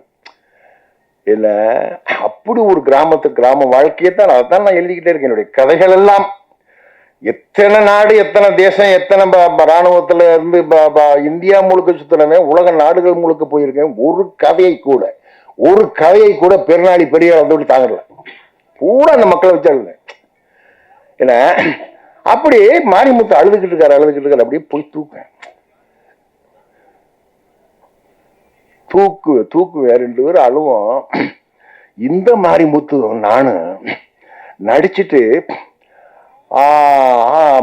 செப்டம்பர் 4ஆம் தேதி இல்ல செப்டம்பர் 5ஆம் தேதி நான் முடிச்சுட்டு காரைக்குடி ஷூட் போறேன். நேரம் நான் அங்கே வீரசியாமல் இருந்து மறுநாள் 5ஆம் தேதி 6ஆம் தேதி முடிச்சுட்டு மாரிமுத்து சென்னை வர்றாரு. நான் காரைக்குடியில் கொத்தமங்கலத்தில் ஒரு ட்ராலி ஷாட்டு, அந்த பெரிய பங்களாவில் உட்காந்துருக்கேன். ட்ராலியை போட்டிருக்காங்க, ஒரு 10 இருக்கும். என் அசிஸ்டன்ட் கூட அந்த ஐயா மாரிமுத்து இறந்தவங்களா 2 பேரும் நாங்க வந்து ஒரு நடிச்சு சந்திச்சு ஒரு 8 மாசம் 10 மாசம் 1 வருஷம் ஆயிருந்தா பெருசா தெரிஞ்சிருக்காது எனக்கு. நேத்து முந்தா நாள் ஒண்ணு மண்ணா இருந்துட்டு இப்ப ஒன்னா பரோட்டா கடையில வைத்துன்னு, ஒன்னா டீ குடிச்சிட்டு, ஒன்னா கொட்டை மொச்சப்பயத்தை வைத்துன்னு விட்டு என்ன இங்கேயும் ஒண்ணு மண்ணா அண்ணன் தம்பின்னு அழுது தவிச்சு நடிச்சுட்டு போய் 2ஆவது நாள் 8ஆம் தேதி இறந்தவனாரு. கரெக்டான் ஆக்சிடென்ட். எனக்கு உயிரே போயிடுச்சு. எனக்கு டயலாக் வருதில்லை. ஷார்ட் ஆக்ஷன் டயலாக் வரல. அப்படி என்னுடைய அருமை நண்பர் அவருடைய சாவு தமிழகத்தையே உலுக்கியது. அந்த சாவு என்ன ரொம்ப உலுக்கிடுச்சு. அவரு மாரிமுத்தோட இன்னொன்னு, மாரிமுத்து நடிச்ச கடைசி திரைப்படம் தான். முடிச்சுட்டு வந்தாரு, டப்பிங் பண்ணாரு, எதிர்நீச்சல் டப்பிங் பண்ணாரு, இறந்துட்டாரு. என்ன அவர் ஒரு அற்புதமான நடிகன். அவருடைய பங்களிப்பு எல்லாம். இன்னொன்னு, எப்படித்தான் இந்த நாகராஜ் வந்து எப்படித்தான் திட்டம் போட்டாருன்னு தெரியல. கரெக்டா அந்த கேரக்டருக்கு ஏத்த ஆர்டிஸ்ட் பிடிச்சு போட்டார். அப்படி பிடிச்சு போட்டுருக்காரு எல்லா பேரும். செந்தி இருக்காங்களா? போயிட்டாங்களா? செந்தி எல்லாம் தீயா இங்க போயிட்டாங்களா? அப்படியா? மாரிமுத்தோட ஒய்ஃபா செந்தி நடிப்பாங்க பாருங்க. அந்த குடும்பத்தை கலைச்சி விடுற பொம்பளை. ஆமா, பார்த்தா உண்மையிலேயே எனக்கெல்லாம் அவ்வளவு உண்மை சினிமா கோவம் வராது, உண்மையான கோவம் வருது. அப்படி பேசுறது என்ன, அப்படி எல்லாரும் வாழ்ந்திருக்காங்க. நானும் அதுல இருக்கிற முக்கியமான கதாபாத்திரமா. அப்புறம் ப்ரொடியூசரு, இந்த படத்தின் ஹீரோ சுரேஷ் நந்தா வந்து கோயம்புத்தூர்காரு. அவர் மூஞ்சியை பாருங்க, கோயம்புத்தூர்கார் மாதிரி இருக்காரு, எங்க ராமநாதக்காரர் மாதிரி இருக்காரு. அப்படியே எங்க முதுகுளத்தூர் கம்பதிக்காரர் மாதிரி இருக்காரு மூஞ்சி. நம்ம நாட்டு மூஞ்சி, நம்ம ஊருக்கு ஏத்த அந்த ஃபேஸ். என்ன, அவர் இந்த ட்ரெய்லர்ல பார்த்துருப்பேன், காதலிச்சுக்கிட்டு தர்றாருல ஒரு சாங்ல. இந்த காதல் தான் நாங்கெல்லாம் காதலிச்சோம், கிராமத்து காதல் அதானே. அந்த இதுல பாருங்க நீங்க, இப்படி 2 பேரும் அந்த ஹீரோ அந்த பொண்ணு இல்லையா, இல்ல 2 பேரும் எப்படி போய்கிட்டே இருக்காங்க, நடந்துகிட்டே இருக்க எப்படி இருக்காங்க. எந்த இடத்துலயும் தொடல, ஒரு இடத்துல அப்படி தொடுவ பாருங்க, சல்லுன்னு இந்த நாக பாம்பு சல்லுன்னு திரும்பும். அதுவரை சிரிச்சுக்கிட்டே கூடமாட அலைஞ்சுக்கிட்டே தெரியுது, காதலிச்சுக்கிட்டே தெரியுது. இப்படி தொட்ட உடனே அப்படி பாம்பு மாதிரி சீரும். அதுதான் கிராமத்துக்காக. இல்ல இத எப்படி நாகராஜ் வச்சிருக்காரு பத்தியில, இத எப்படி பண்ணிருக்காரு பத்தியில சுரேஷ். அவருக்கு மிகப்பெரிய எதிர்காலம் இருக்கு. எல்லாவற்றுக்கும் மேலாக உங்ககிட்ட தான் இருக்கு இப்படிப்பட்ட படங்களை. என்ன இது மாதிரி ஆர்டிஸ்டுகளை, இயக்குனரை என்ன நீங்க தான் கொண்டு போய் மக்கள் மத்தியில கொண்டு போய் பெரிய வெற்றியை பெற்றுத்தரணும். இந்த விழாவுக்கு நான் ஆக்சுவலா மறந்துட்டேன், மதுரையில இருந்தேன். தேதி வேற ஒரு என் பேத்தி கல்யாண வேலையில் போயிட்டு இருக்கு, அதுக்காக அலைஞ்சிக்கிட்டே தெரிஞ்சவன். இன்னைக்கு 18, 17, 19, 20 ஞாபகம் இல்லை எனக்கு. காலையில தான் ஃபோன் ஒரு ஐயா அப்படின்னு. அப்புறம் நம்ம 4 மணி பிள்ளைகிட்ட பிடிச்சி ஓடியாந்தேன் நான். ஏன்னா மிகப்பெரிய சந்தோஷம் இந்த படம். இந்த சந்தோஷம் வந்து இந்த படம் பெற வெற்றியில வந்து இருக்கணும். அதற்கு உங்க ஒத்துழைப்பு எல்லாம் வேணும், உங்களுடைய வாழ்த்துக்களும் அன்பும் வேணும். எல்லோருக்கும் நன்றி, வணக்கம். இதை எப்படி நீங்க பேசுனீங்க பாத்தீங்களா ஐயா? ரொம்ப நீங்க பேசும்போதே அந்த ஒரு காட்சி எங்களுக்கு அப்படியே கண் முன்னாடி தெரியுது. எப்ப படத்தை பார்க்கணுங்கிற ஆர்வமும் எங்களுக்கு இருக்கு. நன்றி. நிறைவாக நாம் பேச அழைக்கிறோம். வட சென்னை வாலிபர்களின் காதலை கலாட்டாவாக, வாழ்க்கையும் அழகென்ற சொல்லுக்கு அமுதா என்ற தன் முதல் படத்தில் காதல் கதை சொன்னவர். இரண்டாவது படைப்பாக அன்பின் அடித்தளத்தில் எழுந்து நின்று கிராமத்து பின்னணியில் இரத்த சொந்தங்களின் பந்த பாசத்தை படமாக்கி வீராயி மக்களை நம்மிடம் சேர்க்கவிருக்கும் அமைதி இயக்குனர் நாகராஜ் கருப்பையா அவர்களை உங்களிடம் பேச அழைக்கிறோம்.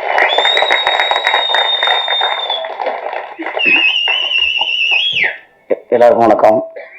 மேடையில் அமர்ந்திருக்கும் மரியாதைக்குரிய அன்புக்குரிய இயக்குநர்களுக்கும் வீராயி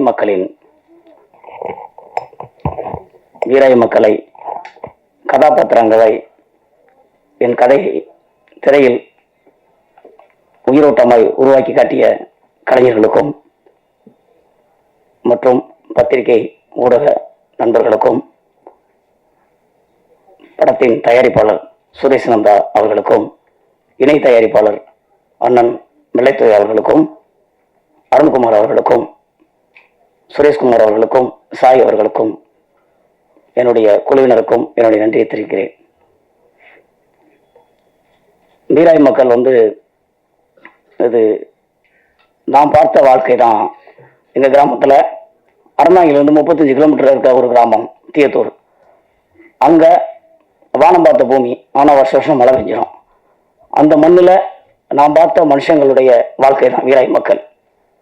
அவங்களுடைய கோபம், அவங்களுடைய பாசம், அவங்களுடைய அன்பு, அவங்களுடைய அழுகை, இதுதான் வீராய் மக்களாக வந்திருக்கு. அழகென்ற சொல்லுக்கு அமுதான்னு ஒரு படம் பண்ணேன் ஒரு 7 வருஷத்துக்கு முன்னாடி.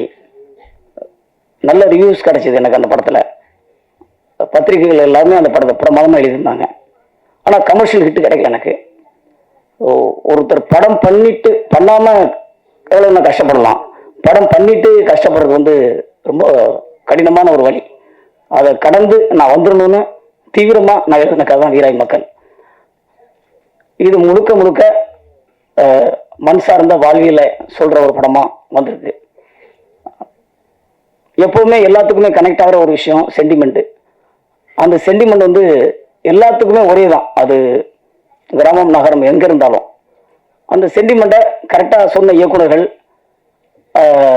மிகப்பெரிய லெவலில் ஜெயிச்சிருக்காங்க. நான் பார்த்த படங்கள் தான் எனக்கு இன்ஸ்பிரேஷனாக இருந்திருக்கு.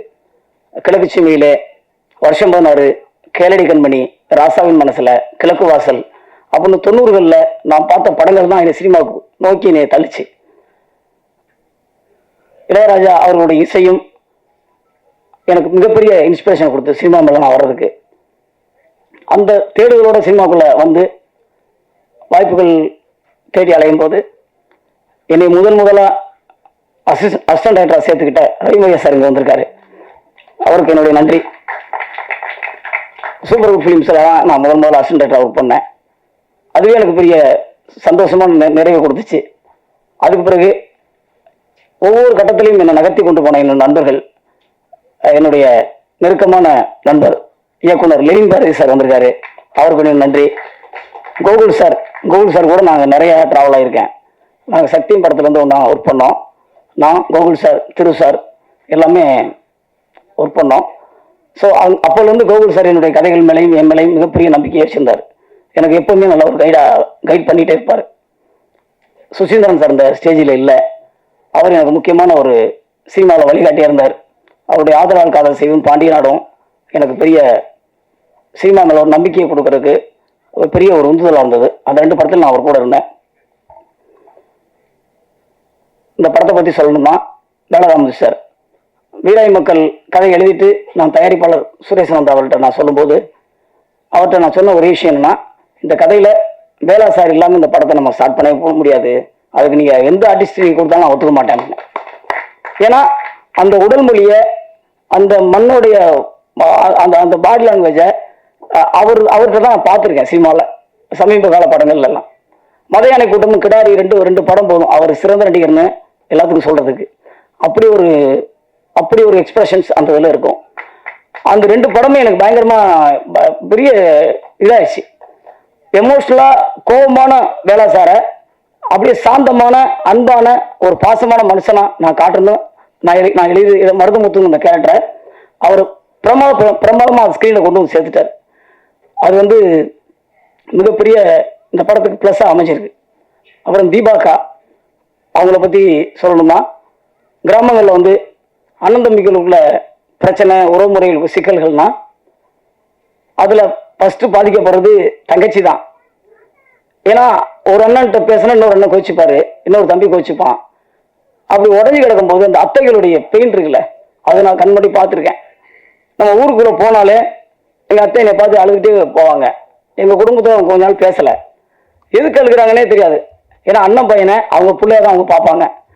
அப்படி ஒரு அத்தையை ஸ்க்ரீனில் கொண்டு வரணும்னா நான் தீபாக்க கேட்டேன், வடிவு கேட்டேன், எழுதினேன்.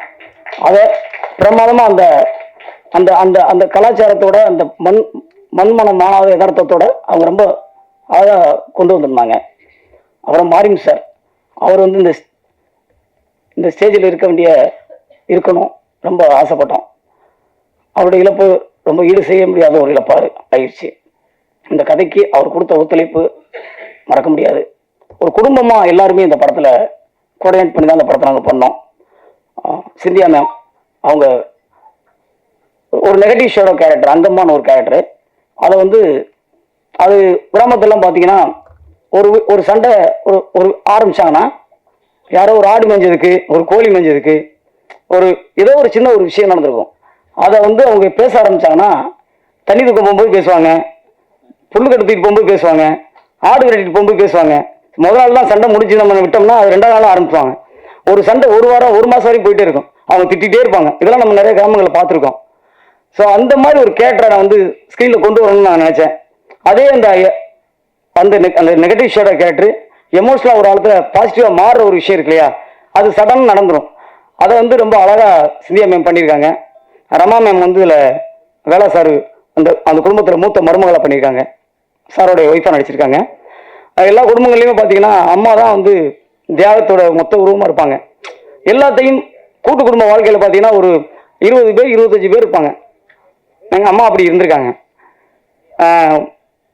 ஒரு நேரத்தில் சாப்பாடு வடித்தாங்கன்னா 20 பேர் சாப்பாடு போடணும். கொழுந்தை மைங்க, நாத்தனார் மைங்க, அப்படி இன்னொரு கொழுந்தை, இப்படி எல்லாத்தையும் சரிசமமாக நினைக்கிற ஒரு விஷயம் இருக்கு இல்லையா.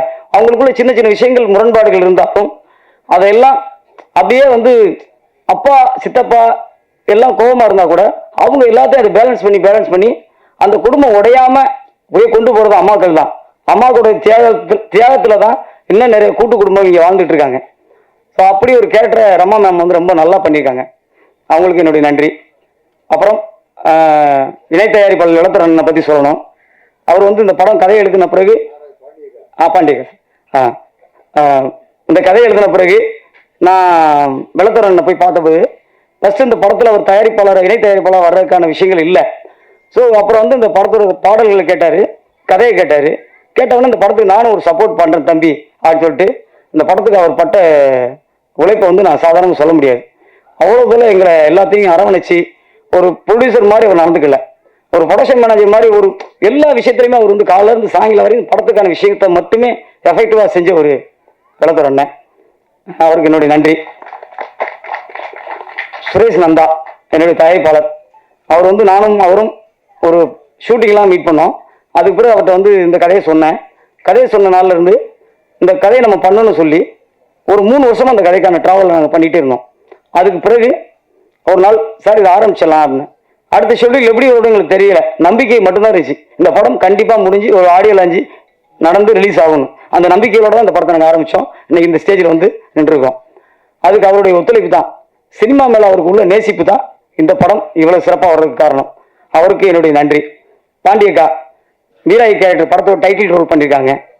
இந்த படத்தில் அவங்க போட்ட எஃபெக்ட், அவங்களுடைய ஒத்துழைப்பு வந்து ரொம்ப நல்லா இருந்துச்சு. படம் ஸ்டார்டிங் டு எண்டு வரையும் அவங்க அந்த கேரக்டராகவே இருந்தாங்க. எல்லாத்தையுமே அந்த சாந்தமா, பாசமா, அன்பா அவ்வளோ தூரம் எங்களுக்கு இந்த கேரக்டரை உள்வாங்கி தென் மாவட்டத்தில் உள்ள வீராய், நான் பார்த்த வீராய் கேரக்டரை ரொம்ப அழகா ஸ்கிரீனில் கொண்டு வந்தாங்க. அவங்களுக்கு என்னுடைய நன்றி.